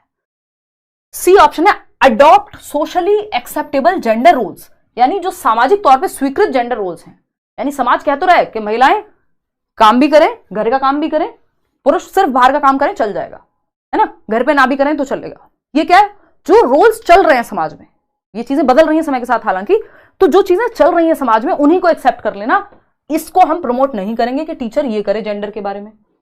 हम एक ही चीज हमें यहां पॉजिटिव नजर आ रही है, वो है D option, gender stereotype flexibility. सिर्फ स्टीरियोटाइप पढ़ के ये मत सोच लेना ये नेगेटिव है, फ्लेक्सिबिलिटी यानी जो जेंडर रूढ़िबद्धता में लचीलेपन की जरूरत है वो टीचर बच्चे के दिमाग में भरे कि भाई स्टीरियोटाइप नहीं करना, फ्लेक्सिबल करना है, लड़के भी रो सकते हैं, है ना, लड़के भी पिंक कलर पसंद कर सकते हैं, ये क्या फ्लेक्सिबिलिटी है। ठीक, तो जेंडर स्टीरियोटाइप फ्लेक्सिबिलिटी चाहिए हमें, जेंडर स्टीरियोटाइपिंग नहीं चाहिए हमें, ठीक, बायसनेस नहीं चाहिए हमें, जेंडर पैरिटी चाहिए, समता चाहिए, न्यूट्रल लैंग्वेज चाहिए हमें। जेंडर न्यूट्रल लैंग्वेज क्या है, जैसे अभी बीसीसीआई ने बैट्समैन को बैटर से रिप्लेस किया, या कैमरामैन को आप जब कैमरा पर्सन कह रहे हैं, कैमरामैन नहीं कह रहे हैं, कैमरामैन का मतलब हो गया जो कैमरा चलाए वो सिर्फ मैन ही होगा, तो वो जेंडर को रिफ्लेक्ट करता है। अच्छा, एक और चीज, 1 नंबर का क्वेश्चन है, थोड़ा सा हालांकि हम प्रॉपर मैराथन में समझ लेंगे इसको डिटेल में, लेकिन ये बार बार अगर आप सुनेंगे तो रिवाइज रहेगा दिमाग में। सेक्स लिखा हो तो ये क्या है, बायोलॉजिकल कंस्ट्रक्ट है, यानी जैविक संरचना है, आप महिला हैं कि पुरुष हैं वो आपकी जैविक संरचना के ऊपर बात हो रही है। जबकि जेंडर अगर लिखा हुआ है, इंग्लिश में ही देखिएगा, हिंदी में दोनों जगह पे सेक्स लिख देते हैं कई बार, जेंडर क्या है? सोशल कंस्ट्रक्ट है, समाज के द्वारा निर्मित एक संरचना है कि महिलाएं ये काम करेंगी, पुरुष ये काम करेंगे। बायोलॉजी कि महिलाएं बच्चे पैदा करेंगी, ये बायोलॉजिकल एस्पेक्ट है, ठीक है ना। तो सेक्स बायोलॉजिकल है और जेंडर सोशल कंस्ट्रक्ट है। आगे बढ़ेंगे नेक्स्ट क्वेश्चन पे। नेक्स्ट क्वेश्चन क्या है? क्वेश्चन नंबर 14 देखिएगा एक बार। ये कहता है ना, classroom where students have diverse learning profiles, यानी ऐसे बच्चे हैं जो विविधता रखते हैं। एक बच्चा है जो देख के सीखता है, दूसरा बच्चा है जिसको डांस में इंटरेस्ट है, तीसरा बच्चा है जिसको म्यूजिक में इंटरेस्ट है, चौथा बच्चा है जिसको साइंस में इंटरेस्ट है, पांचवा बच्चा है जिसको कुछ और क्रिएटिव करने में इंटरेस्ट है। यानी अलग अलग रुचि रखने वाले बच्चे हैं। रुचि मतलब इंटरेस्ट रखने वाले, एटीट्यूड रखने वाले, एप्टीट्यूड रखने वाले। एटीट्यूड मतलब नजरिया, एप्टीट्यूड मतलब अलग अलग स्किल रखने की क्षमता, सीखने की क्षमता। कि कोई बच्चा मैथमेटिशियन अच्छा बन सकता है, कोई बच्चा डांसर अच्छा बन सकता है, कोई बच्चा स्पोर्ट्स पर्सन अच्छा बन सकता है। ये उसके अंदर का एप्टीट्यूड है, उसमें क्षमता है वो करने की, पोटेंशियल है एक तरह का। तो अगर हम देखें डाइवर्स लर्निंग प्रोफाइल्स के लिए क्या करना चाहिए, पहला ऑप्शन है identify normative level of teaching, यानी एक मानकीय स्तर, नॉर्मेटिव लेवल या एक standard level. Uniform instruction, uniform पहनने में अच्छी लगती है, स्कूल में सारे बच्चे एक जैसे कपड़े पहने इक्वालिटी के लिए, बट यूनिफॉर्म पढ़ाने के तरीके में नहीं होनी चाहिए। यूनिफॉर्मिटी है ना, वहां पे सेम नहीं होना चाहिए तरीका। नॉर्मेटिव या स्टैंडर्ड लेवल नहीं, यहाँ पे डिफरेंशिएटेड इंस्ट्रक्शन होनी चाहिए। डिफरेंट तरीके से पढ़ाओ क्योंकि बच्चों की नीड्स डिफरेंट है, ठीक है जी। तो ये डिफरेंशिएटेड इंस्ट्रक्शन यहाँ चाहिए हमको। Find creative ways of engaging with diverse learning pace of students, एकदम परफेक्ट जवाब। सीखने में विविध गति रखने वाले विद्यार्थियों की भागीदारी के लिए सृजनात्मक तरीके खोजना। अलग अलग बच्चों को अलग अलग तरीके से पढ़ा रहे हैं, कभी आप ग्राउंड में ले जाके पढ़ा रहे हैं, कभी आप फील्ड विजिट पे ले जा रहे हैं, कभी आप पिक्चर दिखा रहे हैं, पिक्चर मतलब फोटो, कभी आप कोई वीडियो के थ्रू सिखा रहे हैं, कोई एक्टिविटी करा रहे हैं। तो जिस बच्चे का जिस तरफ इंटरेस्ट है उसको उस तरह की एक्टिविटीज में इन्वॉल्व कर रहे हैं, उसको अलग अलग एग्जांपल्स दे रहे हैं। तो अलग अलग बच्चों के लिए अलग अलग तरीका, या कोई बच्चा है जो धीमे सीखता है तो उसको धीमे सिखा रहे हैं, पेस का भी ध्यान रख रहे हैं। कोई बच्चा है जो गिफ्टेड है, जिसको जल्दी समझ में आ जाती है चीजें, तो उसे डिफिकल्ट क्वेश्चन भी दे रहे हैं ताकि वो भी इन्वॉल्व रहे क्लासरूम में, वो भी सीख पाए। Create special achievement and remedial section. Special achievement और रेमेडियल सेक्शन का हो गया मतलब कि आपने जो स्पेशल कर रहे हैं कुछ उनको अलग कर दिया, जिनको रेमेडी की जरूरत है उनको अलग कर दिया। तो अलग थलग नहीं करना बच्चों को, ऐसे लेकर चलना है कि सब बच्चे इंक्लूड हो सकें। Do ability groupings with in classroom. देखो एक तो ये काम हमें नहीं करना कि एबिलिटी ग्रुपिंग से बचना है, और करनी भी है तो मिक्स्ड एबिलिटी ग्रुपिंग करनी है, विद इन क्लास नहीं, होमोजीनियस नहीं, सेम क्षमताओं वाले बच्चों को एक साथ नहीं, डिफरेंट डिफरेंट एबिलिटी वाले बच्चे। एक बच्चा है जो मैथ्स में अच्छा है, दूसरा बच्चा है जो दूसरी चीज में अच्छा है, ऐसा ग्रुप है जिसमें मिक्स्ड बच्चे हैं। Mixed grouping with in class नहीं, बिटवीन क्लास ग्रुपिंग एक बार को फिर भी चल जाएगी, है ना। ये इंडिविजुअल डिफरेंसेस में कराया हुआ है आपको, लेकिन विद इन क्लास नहीं। सारे बच्चे जो एक जैसे हैं, जो फर्स्ट आते हैं, सारे 90% वालों को ए सेक्शन में रख दो, बाकी बच्चों को सबको डी में डाल दो, या खराब सेक्शन बना दो, ये खराब तरीका है। मिक्स्ड एबिलिटी, जिसको हेट्रोजेनस ग्रुप्स कहते हैं हम, वो बेटर होते हैं, होमोजीनियस ग्रुप्स नहीं कि जहां सेम एबिलिटी वाला बच्चा है। तो B option is the only right answer over here. आगे बढ़ेंगे क्वेश्चन नंबर 15 पे। आई नो मैं बहुत ज्यादा एक्सप्लेन कर रही हूं, बट अगर आपको चारों ऑप्शन समझ में नहीं आएंगे तो आप पेपर में कहां से सॉल्व करके अप्रोच कहां से सीखेंगे। सिलेबस तो चेंज नहीं हुआ, और रट्टे लगाने का फायदा नहीं है। यहाँ आप सही गलत मार्क करने आएंगे सिर्फ, तो उसका फायदा नहीं है। वो तो आप घर पे बैठ के कोई प्रीवियस ईयर उठा के कर लेते, है ना। तो एनालिसिस प्रॉपर जरूरी है, क्वेश्चंस की चीरफाड़ जरूरी है अगर मैं कहूं तो। Formative assessment is generally used, यानी एक एफए होता है, दूसरा एसए होता है। रचनात्मक मूल्यांकन की जरूरत क्या है, तो आपको पता है जब एफए लिखा हो, इसको क्या कह रहे हैं, निर्माणात्मक आकलन भी कह देते हैं हम, या रचनात्मक कहते हैं। तो एफए का मतलब है फीडबैक के लिए, इंप्रूवमेंट के लिए। और अगर हम बात कर रहे हैं एसए की, तो वो जजमेंट के लिए होता है। एसएसटी की मैराथन की जाएगी यार, एसएसटी की मैराथन तो नहीं होगी इस बार, तो नहीं लग रहा। क्वेश्चंस की प्रैक्टिस का एक बड़ा सेशन रखा गया था, जो लोग बैच में हैं फिर वो उन्हीं के लिए था। कल से शायद यूट्यूब पे देखते हैं एक बार। मैराथन तो मुश्किल है ना, क्वेश्चंस की प्रैक्टिस शायद आपको देखने को मिल जाए। तो निर्माणात्मक आकलन का प्रयोग मुख्यतः है to provide teachers with in rational basis for preparing test और एग्जाम पेपर्स, सिर्फ टेस्ट की प्रिपरेशन के लिए नहीं। जबकि एफए जो है वो होता है फीडबैक के लिए, एक्टिविटी बेस्ड होता है एफए, कि बच्चे को एक्टिविटी करके कुछ नया सीखने को मिलेगा। To help teachers plan better and provide supportive non evaluative feedback to students. बिल्कुल सही बात है कि टीचर्स को एक तरीका मिल पाएगा बेटर प्लानिंग के लिए, वो बेहतर योजना बना पाएंगे कि बच्चे किस तरीके से सीखते हैं, उनको सहयोग कैसे किया जा सकता है। और गैर मूल्यांकित प्रतिपुष्टि, यानी जैसे आप अभी पोल में जवाब दे रहे हैं, तो ऐसा थोड़ी मैं आपको ये कह रही हूं इतने नंबर आए तो आप फेल हो गए, ये कहीं जुड़ेंगे नंबर? नहीं जुड़ेंगे। बस आपको ये नॉन इवैल्यूएटिव फीडबैक के लिए है कि आपको आइडिया लग जाए कि कहां जरूरत है इंप्रूवमेंट की, है ना। तो ऐसा फीडबैक, ना कि जजमेंट बेस्ड नहीं कि तुम फेल हो, तुम पास हो, तुम टॉपर हो, तुम ये हो, वो नहीं। कि इंप्रूवमेंट कहां संभव है सिखाने में, तो एक्टिविटीज के थ्रू होता है फॉर्मेटिव, चाहे वो फील्ड ट्रिप के थ्रू हो, कोई एक्टिविटी करा के हो। To help students develop good test taking skills. देखो paper pencil test, good test, number, ये सब एस से में आता है। To discriminate appropriately between ability levels of students, कभी भी बच्चों की क्षमताओं के आधार पर उनमें भेदभाव करना सही तरीका नहीं है। बच्चे के भले के साथ चलना है आपको, बच्चा जहां एक्टिव है उसके साथ चलना है, ना कि अपनी मर्जी से कुछ भी। क्वेश्चन नंबर 16 देखिएगा, multi cultural education. Multi cultural का मतलब, मल्टी का मतलब ये बहु और कल्चरल मतलब सांस्कृतिक, यानी जहां मल्टीपल कल्चर के बच्चे हों, अलग अलग संस्कृतियों से अलग अलग भाषाएं बोलने वाले बच्चे हों। एजुकेशन का ध्यान कहां होता है? जो मल्टी कल्चरल एजुकेशन है, जहां पे मल्टीपल तरह के बच्चे हैं, मल्टीपल कल्चर से बच्चे हैं। पहला ऑप्शन है educational equality for children from different cultures with in a classroom. एक कक्षा में अलग अलग संस्कृति के बच्चों की समानांतर शिक्षा, यानी आप बच्चों को इक्वल अपॉर्चुनिटीज दे रहे हैं, समान अवसर दे रहे हैं कि सारे बच्चे साथ में सीख रहे हैं, चाहे वो डिफरेंट कल्चर से हो, अलग भाषाएं बोलते हो, अलग जाति से हो, कुछ भी हो। Educational equality for children from different cultures with in the classroom, बात तो सही लग रही है, सेम ही बातें दोनों रिपीट हुए हैं। Showcasing dances music of different cultures on specific occasions like annual day of school, यानी एनुअल डे पे आप अलग अलग तरह के गाने बजा रहे हैं, अलग अलग कल्चरल सॉन्ग बजा रहे हैं, तो सिर्फ एनुअल डे पे सीखता है बच्चा या पूरे साल सीखेगा? पूरे साल आपको अलग अलग तरीके अपनाने हैं। ये कोई तरीका थोड़ी एक दिन आपने बस कल्चरल सॉन्ग बजा दिए। क्रिएटिंग, ये आपको भटकाने के लिए ऑप्शन था, इसको डिस्ट्रैक्टर कहेंगे हम। डी ऑप्शन है creating special sections in schools for children belonging to different cultures. ये एकदम खराब तरीका है, हमें इंक्लूसिव एजुकेशन को लेकर चलना है, सारे बच्चे एक साथ एक छत के नीचे सीखें, एजुकेशन फॉर ऑल, सभी के लिए शिक्षा। और ये कह रहे हैं कि अलग अलग संस्कृति के बच्चों को स्कूल में अलग अलग खंड बना दो, कि ये गुजराती बच्चे हैं ये इधर पढ़ेंगे, ये पंजाबी बच्चे हैं ये इधर पढ़ेंगे, या मतलब जिस भी आधार पे आपने अलग अलग बना दिया। नहीं, एक छत के नीचे सिखा पाए हम, तो ए और बी दोनों सही है क्योंकि सेम है दोनों। ये इस तरह का भी कई बार हो जाता है पेपर में गड़बड़ी, ये दो ऑप्शन सही हो जाते हैं, जैसे मैंने लास्ट सेट में कराया था, मैं जान के एक आध क्वेश्चन तो जरूर ऐसा डालती हूँ जिसमें दोनों ऑप्शन सही हो, या तो सेम टाइप हो गया है। तो इस तरह की चीजें भी पेपर में कई बार होती हैं, तो आपको जो भी बेस्ट नॉलेज में है आपकी चीज, उसका ध्यान रखते हुए आपको जवाब देना है ना। ऐसा भी हो सकता है कि कई बार गलती इस तरह की हो जाए। चलिए खैर आगे बढ़ेंगे, लेक्चर करते हुए आधा पेपर हम निपटा चुके हैं, ये मानेंगे हम। कितने अभी आपने स्कोर किए वो लास्ट में बताना 30 में से। क्वेश्चन नंबर 17 देखिएगा, the education of learners from disadvantaged and deprived background can get negatively influenced by which of the following. वंचित एवं पिछड़े वर्ग के विद्यार्थियों की शिक्षा में कौन सी एक चीज का नकारात्मक प्रभाव पड़ सकता है? वंचित और डेप्राइव्ड और डिसएडवांटेज अलग से आपका इंक्लूसिव एजुकेशन में टॉपिक है। डेप्राइव्ड बच्चे वो हैं जो किसी भी आधार पे पेपर आएगा सनोवर, ऐसा नहीं है ऐसा नहीं आएगा, कि बिल्कुल सिलेबस से स्टैंडर्ड क्वेश्चंस हैं। अगर आपको बिना मतलब परेशान करना है तो कितने भी क्वेश्चंस डाले जा सकते हैं अलग अलग तरह के। इसमें अगर आप 25 लाख ले पा रहे हैं और समझ के साथ लेके आ पा रहे हैं, रट्टे के साथ नहीं, तो फिर कोई रोक नहीं सकता पेपर में अच्छा स्कोर करने से। ये एकदम बैलेंस्ड पेपर कहेंगे इसको।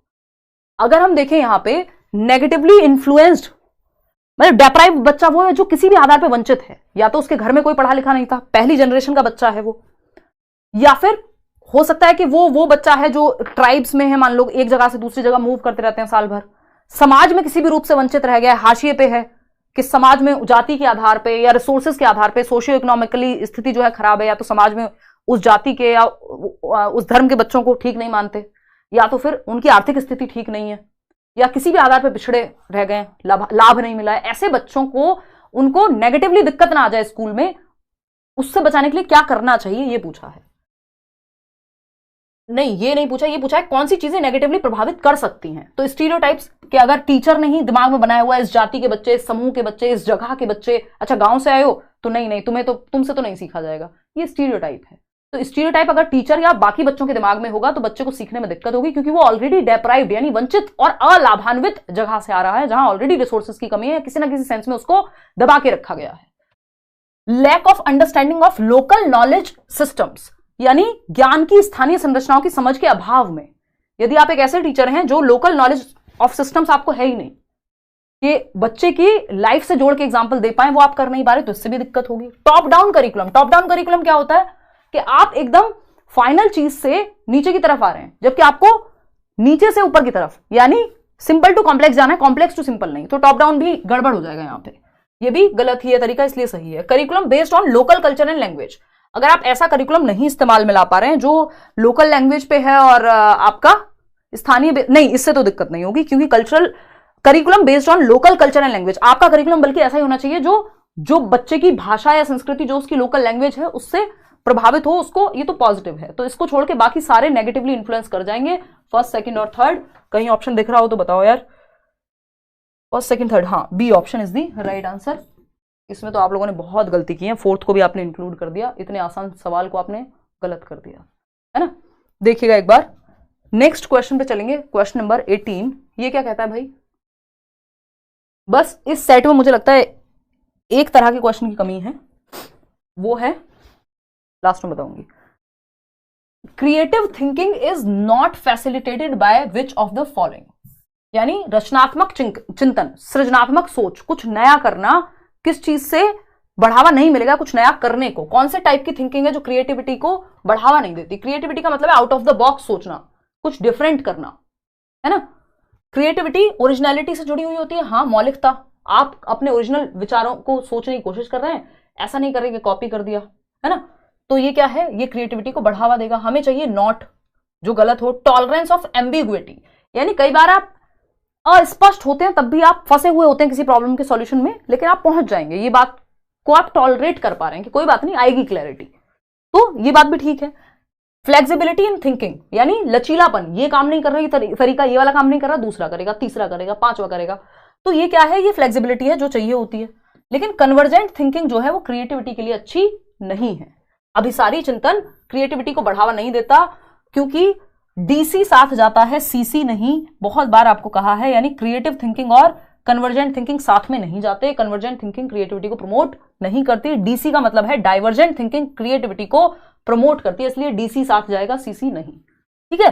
तो अपसारी चिंतन मतलब दिशाओं में सोचना, open ended. Convergent thinking close ended है, जैसे ये 4 ऑप्शंस में से एक ऑप्शन चूज करना है, इसमें कन्वर्जेंट थिंकिंग लगी है। ये इंटेलिजेंस को तो बढ़ावा देती है जेपी गिलफर्ड के अकॉर्डिंग, बट क्रिएटिविटी को कुछ नया करने को बढ़ावा नहीं देती, ठीक है ना। एक भी क्वेश्चन सीरीज की क्लास हो जाती है ना एसएसटी की, तो बहुत हेल्प हो जाएगी। इस सेक्शन में बहुत डर लग रहा है, ठीक है, पक्का करवा देंगे यश। ऐप पे आज क्लास हुई है क्वेश्चन प्रैक्टिस की, वो लाइव नहीं होगी तो मैं रिकॉर्डेड डलवा दूंगी कल या परसों में ही, डोंट वरी, ठीक है ना। आपने इतने, ठीक। तो कन्वर्जेंट थिंकिंग मतलब यहां पे क्रिएटिविटी को बढ़ावा कन्वर्जेंट थिंकिंग, सिकुड़ती सोच से नहीं मिलता, फैलती हुई सोच से मिलता है डाइवर्जेंट थिंकिंग। इस पे अलग से वीडियो बनाई हुई है यूट्यूब पे, और मैराथन में भी समझेंगे। A child with locomotion disability joins a primary school, which of the following would not be a facilitative strategy for inclusion of the child with in school. यानी एक बच्चा है जिसको लोकोमोशन डिसेबिलिटी है, गीत विषयक नहीं है, इसका मतलब ये हिंदी में गलत ट्रांसलेशन है, आपके पेपर में भी हो जाता है कई बार आजकल, है ना, और ये बड़ी दुखद बात है। खैर, लोकोमोशन डिसेबिलिटी का मतलब बच्चे को चलने फिरने में दिक्कत है, हड्डियों से रिलेटेड कोई डिसेबिलिटी है। ये आरपीडब्ल्यूडी एक्ट में आता है, जो 21 डिसेबिलिटी है उनमें से एक डिसेबिलिटी है। चलने फिरने में बच्चा व्हील चेयर पे हो सकता है, बच्चे को बैसाखियों का इस्तेमाल करना पड़ सकता है, यानी हड्डियों से रिलेटेड या चलने फिरने में, मूवमेंट में दिक्कत है बेसिकली। एक प्राइमरी स्कूल में आता है बच्चा, कौन सा तरीका सही नहीं होगा कि इस बच्चे को आप फैसिलिटेट करें, इसको समावेशित करने का सुसाध्य तरीका कौन सा नहीं होगा, यानी नेगेटिव कौन सा है ऐसे बच्चे को डील करने के लिए। पहला ऑप्शन है provision of allocating class on the ground floor. हाँ, किया जा सकता है कि भाई बच्चे को चलने फिरने में, मूवमेंट में दिक्कत है, तो आप उसका जो क्लास है, अगर स्कूल में लिफ्ट नहीं है या रैंप नहीं बने हुए हैं, तो आप क्या करें, बच्चे की क्लास क्या करें नवदीश, ग्राउंड फ्लोर पे रखें। बात सही है, उसको फ्लोर पे चढ़ने में दिक्कत होगी क्योंकि चलने फिरने में भी दिक्कत है, ये तो पॉजिटिव बात है। हमें नेगेटिव चाहिए, कौन सा तरीका सही नहीं होगा। एम्पैथी बिल्डिंग अमॉन्ग पीयर्स, यानी उसके समकक्षी, उसके साथियों में, उसके क्लासमेट्स में या बच्चों में, बाकी ये बात को, एम्पैथी को फैलाएं कि भाई आप दूसरे की समस्या को महसूस करें, अपना दर्द समझ के देखें, एक बार खुद को वहां रख के देखें, तो बात तो सही है, बच्चे मजाक नहीं उड़ाएंगे फिर उसका। एप्रोप्रिएट इंफ्रास्ट्रक्चरल मॉडिफिकेशन, यदि आधारभूत संरचना में परिवर्तन करने की जरूरत है, इंफ्रास्ट्रक्चर में परिवर्तन की जरूरत है, यानी इंफ्रास्ट्रक्चर में परिवर्तन क्या है, लिफ्ट लगवाना है, रैंप बनवाना है, कोई और सुविधा देनी है, तो वो भी कर दो, ठीक है। लेकिन showing sympathy for the lack of ability, यानी आप सिंपैथी दिखा रहे हैं और क्षमता के प्रति सहानुभूति दिखा रहे हैं, जबकि सिंपैथी से बेटर क्या है, एम्पैथी। आपको खुद को उस सिचुएशन में रख के फील करना है, ना कि सिंपैथी क्या है, अरे बेचारा कर नहीं सकता, चल नहीं सकता, है ना, इसलिए इसको जाने दो। वो बेचारापन नहीं दिखाना है बच्चे को, आपको उसकी स्ट्रेंथ्स पे फोकस करना है कि वो कर क्या सकता है, इस बात पे ध्यान देना है, ना कि वो क्या नहीं कर सकता, ठीक है ना। तो इंक्लूसिव एजुकेशन ये सिंपैथी दिखाना इस चीज को लेकर कि बच्चे में क्षमता की कमी, बच्चे में क्षमता की कमी नहीं है, वो डिफरेंटली एबल्ड कहला रहा है कि वो एक तरीके से नहीं, इससे नहीं, इससे सीख लेगा। मल्टीपल वेज हैं तरीके से सीखने के, तो D option is the right answer. आगे बढ़ेंगे, क्वेश्चन नंबर 20 देखिएगा। कोई कह रहा है सीडीपी को कितना टाइम दें, मतलब किस सेंस में कह रहे हो भाई, मैं बाकी बताऊंगी, पूरा तरीका बताएंगे, पेपर कैसे सॉल्व करना है, क्या है क्या नहीं। क्वेश्चन नंबर 20 देखिए, 10 क्वेश्चन और है। Which of the following strategies would not be facilitative with respect to children with specific hearing disabilities. वो बच्चे जिनको सुनने में दिक्कत है उनके साथ डील करने का कौन सा तरीका। देखिए नॉट लिखा हुआ है, जब क्वेश्चन में नॉट लिखा हो, लीस्ट लिखा हो, एक्सेप्ट लिखा हो, एक्सेप्ट वो वाला एक्सेप्ट नहीं, सिवाय, EXCEPT, ये उल्टे हाथ से ऐसा ही लिखा गया, ठीक है ना, ये वाला एक्सेप्ट हो, लीस्ट हो, तो बहुत ध्यान से जवाब देना होता है। ऐसे 3 इडियट वाले कान खड़े कर लेने होते हैं, और जहां नॉट लिखा हुआ है, लीस्ट लिखा हुआ है, एक्सेप्ट लिखा हुआ है, मतलब आसान जवाब होगा लेकिन आप गड़बड़ कर देंगे पढ़ने में, तो इसलिए ध्यान रखना है। तो अधिगम अक्षमता के बारे में, एक बच्चा है जिसको सुनने में समस्या है, तो कौन सा रणनीति सुसाध्य नहीं है, सही तरीका नहीं है, नॉट, गलत क्या है, relaxation in specific domains of learning wherever possible, यानी कुछ ऐसे डोमेन हो सकते हैं जैसे डिबेट वाला, डिस्कशन वाला, इन सब में बच्चे को सुनने की क्षमता ज्यादा चाहिए, तो आप थोड़ा रिलैक्सेशन वहां दे सकते हैं, उसको समय ज्यादा दे सकते हैं, कि दूसरे बच्चे को बोल सकते हैं थोड़ा लाउड बोलो भाई, तो ये बात तो सही है, ये तो हेल्प करेगा उसको। रीजनेबल एकोमोडेशन, या उसको आगे बिठा देंगे, रीजनेबल एकोमोडेशन इन करिकुलम, कि जहां जरूरत हो आप, अगर उसको सुनने में दिक्कत है आप पिक्चर के थ्रू पढ़ा दे रहे हैं, प्रिंट आउट के थ्रू पढ़ा दे रहे हैं, आगे बिठा ले रहे हैं, थोड़ा लाउड बोल रहे हैं, मशीन का यूज करवा दे रहे हैं। Continual negative comments on errors committed, यदि बच्चा कोई गलती करे तो उसको रेप्रीमेंड करो, फटकार लगाओ, उसकी त्रुटियों पर निरंतर नकारात्मक टिप्पणियां, कह रहे तुम्हें सुनता नहीं है क्या, और उसको सच में नहीं सुनता है भाई, दिक्कत है, तो आप उस चीज को नेगेटिवली नहीं ले जा सकते, ये गलत तरीका है, जो गलत है वही सही है, क्योंकि पूछा ही गलत है पेपर में। इंडिविजुअलाइज्ड एजुकेशन प्लान, ये मैंने आपको बताया था, कुछ दिन पहले क्वेश्चन भी कराया था। IEP जो है स्पेशल एजुकेशन में बहुत यूज किए जाते हैं, उसमें बच्चे के पेरेंट्स को भी बुलाया जाता है, उनके साथ चर्चा होगी, आप टीचर के साथ चर्चा होगी, बच्चे के पीयर्स को ध्यान में रख के उसके लिए क्या बेस्ट प्लान बनाया जा सकता है, उसकी नीड्स को ध्यान में रख के, IEP वही है, इंडिविजुअलाइज्ड एजुकेशन प्लान, इंडिविजुअल की नीड्स को ध्यान रख के एक प्लान बनाया जाएगा, और ये बच्चे को ध्यान में रख के, स्पेशल एजुकेशन में तो यूज होता है लेकिन ये चाइल्ड सेंटर्ड अप्रोच से आता है, ठीक है ना, तो C option is the right answer. आगे बढ़ेंगे, क्वेश्चन नंबर 21 देखिएगा, 21वां सवाल कहता है success in schools should be broadened beyond specific academic achievement within school to include, यानी स्कूल में सफलता के पैमाने को विशिष्ट अकादमिक उपलब्धि तक सीमित न रखकर, यानी नंबर कौन कितने ला रहा है, फर्स्ट कौन आ रहा है, इस बात तो सीमित न रख के व्यापक होना चाहिए, ब्रॉड होना चाहिए, कि सब्जेक्ट में कोई अच्छा है या पढ़ने में कोई अच्छा है नंबर लाने में, या दूसरा बच्चा हो सकता है कोई मैथ्स में या सारे सब्जेक्ट्स में एकेडमिक्स में अच्छा है, दूसरा बच्चा स्पोर्ट्स में अच्छा हो सकता है, हर बच्चे की कुछ अपनी क्षमता होगी,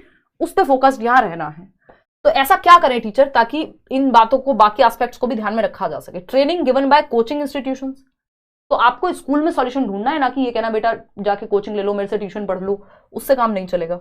डेवलपमेंट ऑफ सोशियो, ऐसा करते हैं कई टीचर्स, बट आइडियली जो होना चाहिए, development of socio emotional capacities as an important part of education, ये बात अच्छी लग रही है, फिर भी बाकी ऑप्शन पढ़ेंगे। Extra test which can be done at home, test आपको सॉल्यूशन निकालना है, आप कह रहे हैं घर पे एक्स्ट्रा टेस्ट दो जाके। Constant focus only on areas where a child is weak, आप सिर्फ वीकनेस पे ध्यान देंगे तो स्ट्रेंथ भी तो होगी उसकी कुछ, है ना, तो हम यहां पे कैसे करेंगे कि हमसे पूछा था कि अगर कोई एकेडमिक आपके अचीवमेंट के अलावा कौन से तरीके हो सकते हैं कि हम उसके बाहर जाके भी देख पाए बच्चों की क्षमताओं को, तो हम यदि सामाजिक और सांवेगिक क्षमताओं का विकास करके कैपेसिटीज बिल्ड करेंगे कि बच्चे में हम ये देख पा रहे हैं कि development of socio emotional capacities as an important part of education, कि भाई यदि एजुकेशन हमारे इमोशंस को मैनेज करना, सोशली बच्चा कैसे ग्रुप में कोई काम करता है ना, कैसे वो अपने इमोशंस को मैनेज करता है, लड़ता है नहीं लड़ता है, बाकी एस्पेक्ट भी हम उसमें डेवलप करें, सिर्फ कॉग्निटिव एस्पेक्ट नहीं, जो पेन पेपर टेस्ट या नंबर ज्यादा लाना, शारीरिक फिजिकल भी हो सकता है, सोशली वो कैसे बिहेव करता है, इमोशनली कैसा है, तो बाकी एस्पेक्ट्स को भी ध्यान में रखना, सिंपल बात है। आगे बढ़ेंगे, बी ऑप्शन सही था। क्वेश्चन नंबर 22 देखिए, 22वां सवाल क्या कहता है, फटाफट से समझेंगे और आगे बढ़ेंगे। कॉन्सेप्चुअल क्लैरिटी, अभी इस बार भी आया था कि किसी कॉन्सेप्ट को कैसे इंट्रोड्यूस किया जाए, तो ये अच्छा क्वेश्चन उस तरह का। Conceptual clarity can be said to have been achieved when a student can, हम ये कहेंगे कि एक बच्चे में संरचनात्मक समझ या संप्रत्यात्मक समझ, पहले तो मुझे ये बता दीजिए कॉन्सेप्ट्स कहां बनते हैं, कॉन्सेप्चुअल एबिलिटी या कॉन्सेप्ट्स जो है वो आपके कौन से टाइप ऑफ डेवलपमेंट में आएंगे, फिजिकल, कॉग्निटिव, सोशल या इमोशनल, ये 4 मुख्य हैं, 3 ही हैं वैसे तो, PCSE ऐसे ही एक साथ ही चलते हैं, तो NCERT के अकॉर्डिंग 3 ही प्रकार हैं, खैर इस पे हम बाद में चर्चा करेंगे। फिजिकल, कॉग्निटिव, सोशल और इमोशनल, तो हमें पता है कि कॉग्निटिव डेवलपमेंट के अंदर कॉन्सेप्चुअल डेवलपमेंट आता है, यानी आपके जो संप्रत्यय हैं, प्याजे का कॉन्सेप्ट कहां है, दिमाग में है ना, तो कॉग्निटिव डेवलपमेंट के अंदर कॉन्सेप्ट्स बनते हैं। मेंटल डेवलपमेंट के अंदर आता है कॉन्सेप्चुअल डेवलपमेंट, संप्रत्ययों का निर्माण संज्ञानात्मक विकास के तहत आता है, ठीक है जी। कॉग्निटिव सबको पता है, बहुत बढ़िया। वैल्यूज कहां आएंगी, अफेक्टिव, थिंकिंग कहां आएगी, कॉग्निटिव, लैंग्वेज कहां आएगी, कॉग्निटिव, मोटर डेवलपमेंट, दौड़ना भागना, वो फिजिकल डोमेन में, खैर, कॉन्सेप्चुअल क्लैरिटी के लिए क्या किया जा सकता है ये बताइए। रिकॉल, रिकॉल एकदम नेगेटिव वर्ड है, 2 एकम 2, 2 दूनी 4, या कुछ याद कराया था उसी को रिकॉल कर लो। Write down information correctly, information को लिखना, मतलब बच्चा उतना एक्टिव नहीं है यहाँ पे। Clearly remember the definition, definition को रट्टे लगाना, यानी बच्चा एक्टिव नहीं है। रोट मेमोराइजेशन की बात हो रही है, रटंत विद्या की। Apply concepts learn to real life situations, यानी जो कॉन्सेप्ट आपने पढ़ा है आज, उसको आप रियल लाइफ में जब इंप्लीमेंट करेंगे तो वो कॉन्सेप्चुअल क्लैरिटी लाएगा। तो D option is the right answer over here.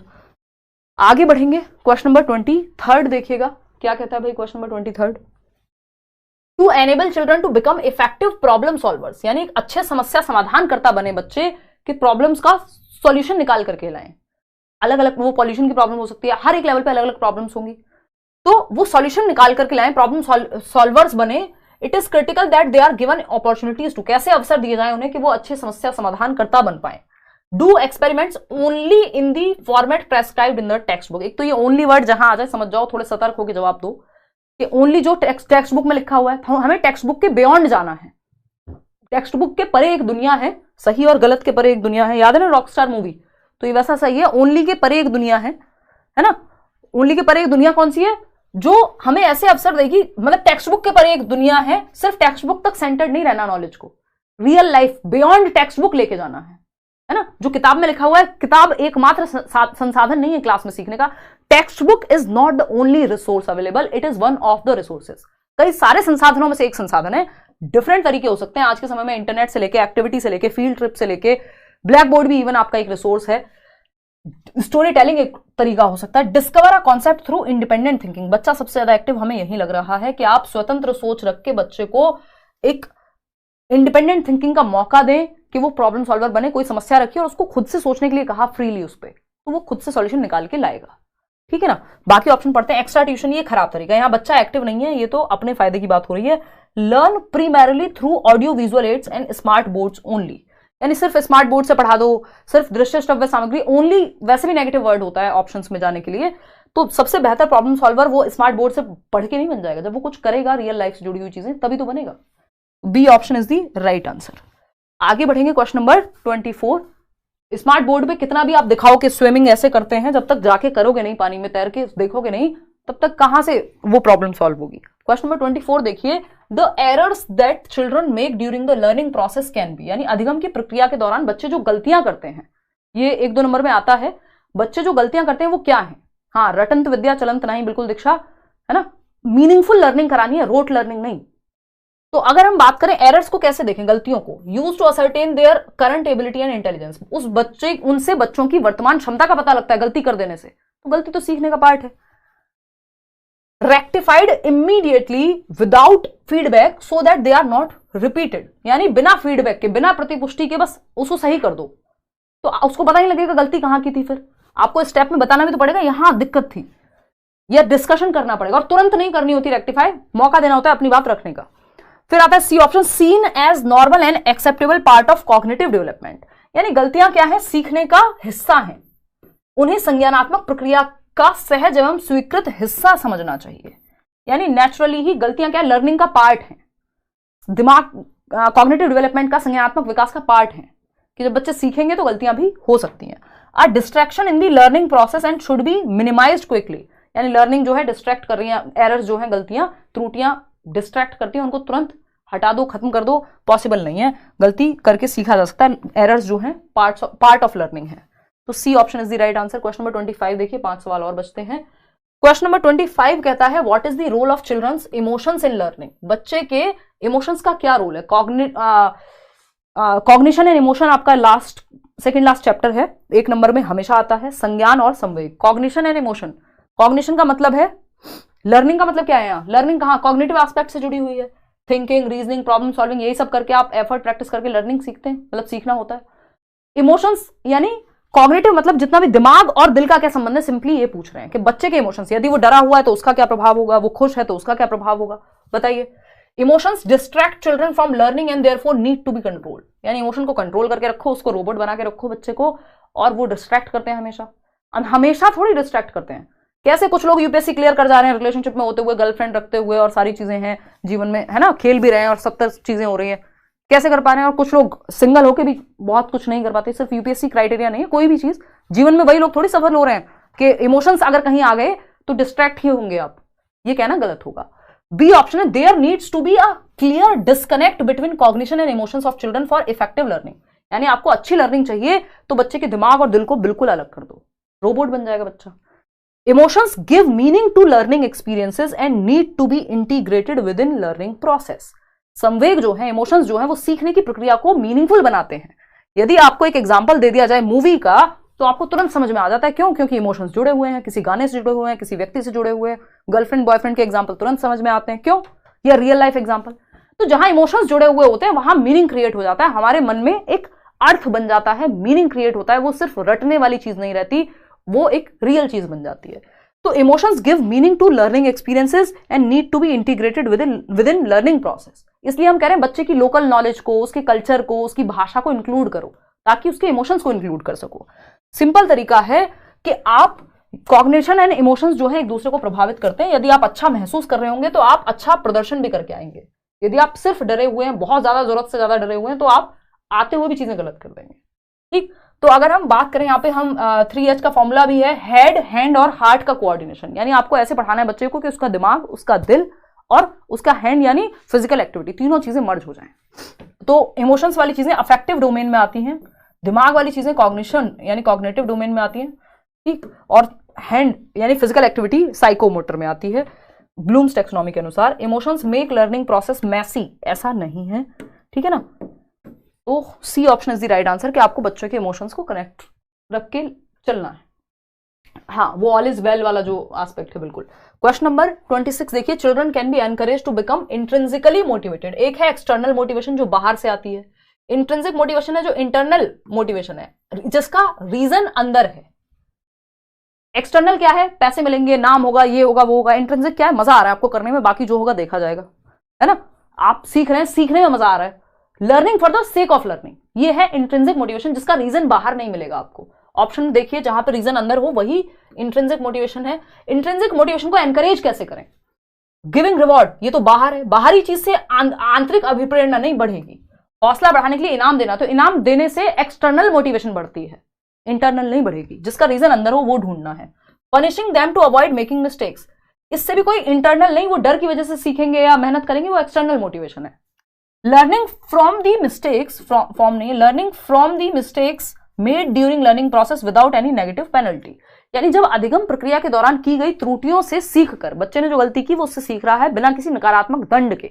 उसको कोई डर नहीं है कि कोई डांटेगा, बट उसने खुद से ही करेक्ट किया कि अच्छा मेरे कल इतने मार्क्स बने थे, ये टॉपिक में दिक्कत थी, आज मैंने ये सीख लिया, तो वो खुद ही करेक्ट कर लिया। कोई डांटने थोड़ी आया कि इतने नंबर आए, मुझे तो पता भी नहीं लगेगा पोल में कितने नंबर आपके आए, वो तो जो आप लिख के बता देंगे वो पता लग जाएगा, ठीक है ना।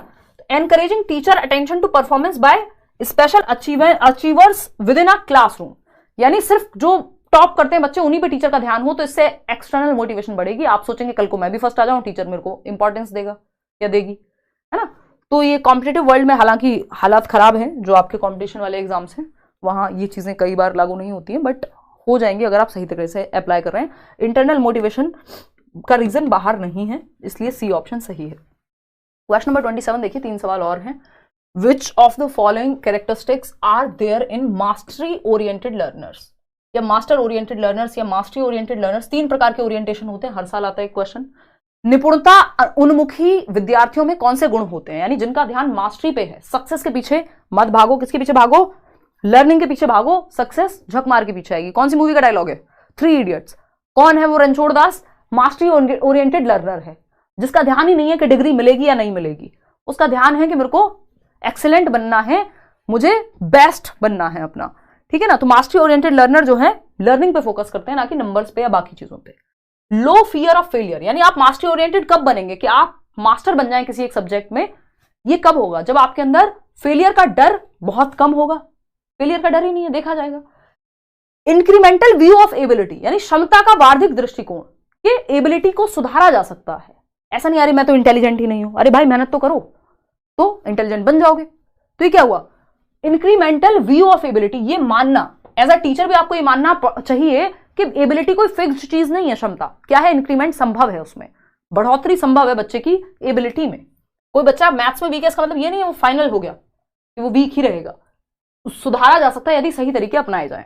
तो लो फियर ऑफ फेलियर और इंक्रीमेंटल व्यू ऑफ एबिलिटी से मास्टरी लर्निंग होती है। बात सही है, बाकी के 3 ऑप्शन चेक करने पड़ेंगे, फिर भी बिना चारों ऑप्शन पढ़े कभी उत्तर नहीं देना, पाप होता है वो, है ना, पेपर में। हाई फियर ऑफ फेलियर, देखो अगर डर ही बहुत ज्यादा है फेल होने का तो मास्टरी नहीं, फिर तो आप रट्टे लगाओगे किसी तरह से पास हो जाऊं 33 नंबर आ जाए। इसको क्या कहते हैं हम, इसको कहते हैं फेलियर अवॉइडेंस ओरिएंटेशन, कि फेलियर से बचने के लिए आप काम कर रहे हैं। Entity view of ability, entity view होता है कि बस इतनी ही होती है, क्षमता तो अटल होती है, इतनी मिल गई, फिक्स्ड होती है ना। लो फियर ऑफ फेलियर, हाँ ये तो पॉजिटिव है।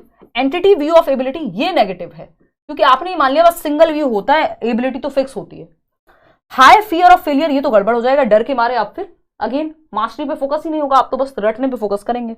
इंक्रीमेंटल व्यू ऑफ एबिलिटी तो पॉजिटिव था, लेकिन डी नेगेटिव हो गया जो सेकंड पार्ट है, तो असफलता का न्यून है, यानी डर जो है, फेलियर का डर कम, कि ध्यान किस पे है, सीखने पे है, अपने आप देखेंगे फेलियर, और पास तो बाद में देखा जाएगा। तो लो फियर ऑफ फेलियर और इंक्रीमेंटल व्यू ऑफ एबिलिटी, कि जब मैं सीखूंगा या सीखूंगी तो मेरी एबिलिटी बढ़ जाएगी। अभी 2.5 घंटे का पेपर करने में दिक्कत हो रही है, 1.5 घंटे में भी होगा जब प्रैक्टिस अच्छी होगी, तो क्योंकि एबिलिटी को बढ़ाया जा सकता है, ठीक है ना। तो ये 3 प्रकार का ओरिएंटेशन होता है, इसको फटाफट से देखेंगे, है ना, ये बहुत आता है क्वेश्चन, हर बार आता ही है। एक है मास्टरी ओरिएंटेड, जो बेस्ट है, पारंगत कह सकते हैं हम इसको, मास्टरी ओरिएंटेशन, यानी आपका ध्यान किस चीज पे है, बच्चे का ध्यान या टीचर का ध्यान किस पे है, मास्टरी ओरिएंटेड बनाने पे होना चाहिए बच्चे को, कि वो परफेक्शन के लिए, परफेक्शन भी नहीं, हम ये कहेंगे मास्टर बनना है, उसका लर्निंग पे ध्यान है, learning for the sake of learning, यानी उसको मास्टर बनना है किसी एक सब्जेक्ट में, किसी एक टॉपिक में, उसको सीखने में इंटरेस्ट है, लर्निंग फोकस्ड है ये, है ना, मास्टरी पे ध्यान है। दूसरा होता है परफॉर्मेंस ओरिएंटेड। परफॉर्मेंस ओरिएंटेड क्या है, 3 इडियट्स में तीनों एग्जांपल्स हैं। परफॉर्मेंस ओरिएंटेड, ये मास्टरी ओरिएंटेड कौन है, उसमें रणछोड़ दास छाछड़ जो भी नाम था उसका, मतलब रेंचो जिसको हम कह रहे थे, आमिर खान का कैरेक्टर, मास्टरी ओरिएंटेड है, ध्यान ही नहीं है, डिग्री मिलेगी नहीं मिलेगी। परफॉर्मेंस ओरिएंटेड कौन है, वो चतुर था ना, चतुर रामलिंगम था, क्या नाम है उसका, वो जो स्पीच देता है रट्टे लगा करके। तो परफॉर्मेंस ओरिएंटेशन है जहां पे आपका ध्यान है फर्स्ट आने पे, कुछ भी करके फर्स्ट आ जाऊं बस, यानी परफॉर्म करने पे ध्यान है, फर्स्ट आने पे ध्यान है। चतुर याद कर लीजिए 3 इडियट का। फिर आता है वो राजू रस्तोगी, जिसका बस ये ध्यान है यार पास हो जाऊं किसी तरह से, तो वो है फेलियर अवॉइडेंस वाला व्यक्ति, यानी उसकी ओरिएंटेशन कौन सी है, फेलियर अवॉइडेंस, यानी फेलियर को अवॉइड करना, किसी तरह से 33% नंबर आ जाए, किसी तरह से 90 नंबर आ जाए सीटेट में, बाकी कोई दिक्कत नहीं है बस। तो फेलियर अवॉइडेंस यानी आप फेलियर से बच रहे हैं, है ना, बस पास हो जाऊं किसी तरह से, 33% नंबर आ जाए, फेल ना हो जाऊं, इस बात का डर है। फर्स्ट आना है नहीं आना उस पर ध्यान नहीं है, कुछ आता है नहीं आता उस पर ध्यान नहीं है ना। फिर ऐसे लोग कई बार फर्रे बनाते मिलते हैं। फेलियर अवॉइडेंस मतलब फेलियर से बचना है। परफॉर्मेंस ओरिएंटेशन यानी फर्स्ट आना है कुछ भी करके, चाहे रट्टे लगाऊं, सीखूं, कुछ भी हो। मास्टरी ओरिएंटेशन है, यहां पे आपका ध्यान नंबर लाने पे, फेल होने पे है ही नहीं, आपका ध्यान है सीखने पे। तो ए ऑप्शन बेस्ट है, यही आपको बच्चे में डेवलप करना है, इससे इंट्रिंसिक मोटिवेशन आएगी बच्चे में। तो जब पहले वाला ऑप्शन होगा तो लो फियर ऑफ फेलियर होगा, डर नहीं होगा फेलियर का, और आपको ये होगा कि जब मैं सीखूंगा तो एबिलिटी बढ़ेगी, तो इंक्रीमेंटल व्यू हो गया। क्वेश्चन नंबर 28 देखिएगा, विच of the following is a hindrance in effective problem solving, यानी सही समस्या समाधान में, प्रॉब्लम सॉल्विंग में बाधा कौन सी चीज बनेगी, hindrance. Activating the right schema, यानी जो आपने मान लीजिए पढ़ा था ठीक से, तो वो आपके दिमाग में ऑर्गेनाइज्ड है या नहीं, उस चीज को एक्टिवेट करना। आप स्टोरेज में सही से ढूंढ पा रहे हैं, यानी अच्छा प्याजे की कितनी स्टेजेस थी आपको याद आ गया, 4, अच्छा SPCF था, मतलब आपने सही स्कीमा एक्टिवेट कर दिया है, आपका स्टोरेज से सही चीज निकल के आ गई है, तो ये तो पॉजिटिव बात है। रिस्पॉन्स सेट, ये आप खुद सोचिए। Identification of the real problem, समस्या समाधान करने की प्रक्रिया में सबसे पहला स्टेप होता है कि आप समस्या को पहचान पाएं कि है क्या, तो ये तो पॉजिटिव है। एप्लीकेशन ऑफ ह्यूरिस्टिक्स और general problem solving strategies, heuristics क्या है, फंडे होते हैं प्रॉब्लम को सॉल्व करने के, कि जुगाड़, अच्छा रिमोट नहीं चल रहा, एक काम करो ऐसे ऐसे करके देख लो, चल जाएगा, चल जाता है कई बार, तो ये भी प्रॉब्लम सॉल्विंग का तरीका है। लेकिन प्रतिक्रिया अन्वयता या रिस्पॉन्स सेट होता है कि आप समस्या कोई भी हो एक ही तरीका अपनाते हैं, है ना। जैसे कई लोगों के घर वाले या मम्मियां कहती होंगी, है ना, कि सर में दर्द हो रहा है, सारा रीजन कौन है, ये सारी बोन ऑफ कंटेंशन जिसको हम कहते हैं, राड़ की जड़ आम भाषा में, ये फोन है, इसकी वजह से सर में दर्द है, और लगो फोन में, है ना। पैर में दर्द हो, आजकल तो सोशल मीडिया पे इस तरह के बहुत सारे रील्स वगैरह भी अवेलेबल है, बट सारी समस्याओं की जड़ फोन है। चाहे कुछ हुआ हो, आपको बुखार है, सर में दर्द है, फेल हो रहे हैं, पास हो रहे हैं, क्या है, फोन की वजह से। तो रिस्पॉन्स सेट बेसिकली ऐसा होता है कि आप हर बार बस पेपर की तैयारी कर रहे हैं, फेल हो जाते हैं, ये देख ही नहीं रहे कि तरीका बदलने की जरूरत है, एक ही तरीके से लगे पड़े हैं, तो वो रिस्पॉन्स सेट है कि एक ही मेथड पे फिक्स हो गए, ये प्रॉब्लम सॉल्विंग में बाधा बनता है। एक और चीज है जो बाधा बनती है, वो है लर्नेड हेल्पलेसनेस। समझ लेना, पेपर में आएगा, फिर आप कहोगे कि अरे ये तो सुना था बट ध्यान नहीं आ रहा। लर्नेड हेल्पलेसनेस ये भी हिंड्रेंस है, प्रॉब्लम सॉल्विंग में बाधा बनती है, बहुत बार आ चुका है पेपर में। हेल्पलेसनेस, इसको हिंदी में सीखी हुई अक्षमता कह देते हैं। लर्नेड हेल्पलेसनेस क्या होती है कि आपने बहुत बार ट्राई किया और आप हर बार फेल हुए, तो अपने प्रीवियस एक्सपीरियंस के बेस पे आपने मान लिया कि आपसे तो होगा ही नहीं, यानी आपने ऐसा मान लिया है, आपने एक बिलीफ सिस्टम बना लिया है कि आप एक फेलियर हैं, आपने मान लिया है ऐसा, क्योंकि आपके प्रीवियस एक्सपीरियंसेस वैसे रहे हैं। तो ये सीखी हुई अक्षमता है, जबकि आपको क्या करना था, आपकी एबिलिटी जो है वो इंक्रीमेंटल है और डिफरेंट तरीके से ट्राई करना था, ना कि ये मान लेना था कि मुझसे तो होगा ही नहीं, है ना। 3 ब्रेकअप हो गए तो अब तो प्यार नहीं होगा जीवन में, अब नहीं करेंगे प्यार, ये क्या है, लर्नेड हेल्पलेसनेस है कि यार मुझे तो कोई मिलेगा ही नहीं। तो ये अलग अलग एग्जाम्पल हर जगह सेट कर सकते हो। तो ये एक बात हुई, B option is the right answer over here. चलिए खैर आगे बढ़ते हैं, क्वेश्चन नंबर 29। देखिए सेकंड लास्ट क्वेश्चन है, बड़ा क्वेश्चन है, लेकिन ध्यान से जवाब दीजिएगा। ये कहता है encouraging students to compete among themselves in the classroom can have the following consequences। यानी आपने बच्चों को प्रोत्साहित किया है कि आपस में कंपटीशन करो, शर्मा जी के बेटे से फर्स्ट आना है, इससे फर्स्ट आना है, उससे ऊपर निकलना है, इससे आगे बढ़ना है।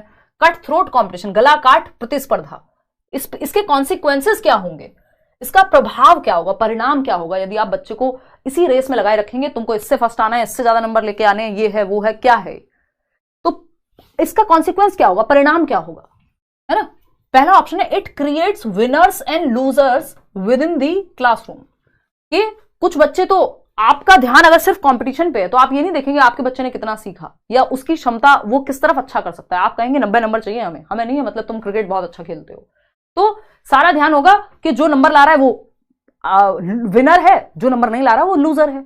तो इस ओवर कॉम्पिटिशन से क्या होगा कि विनर और लूजर क्रिएट हो जाएंगे। हाँ, ये इसका परिणाम होगा एक टाइम के बाद।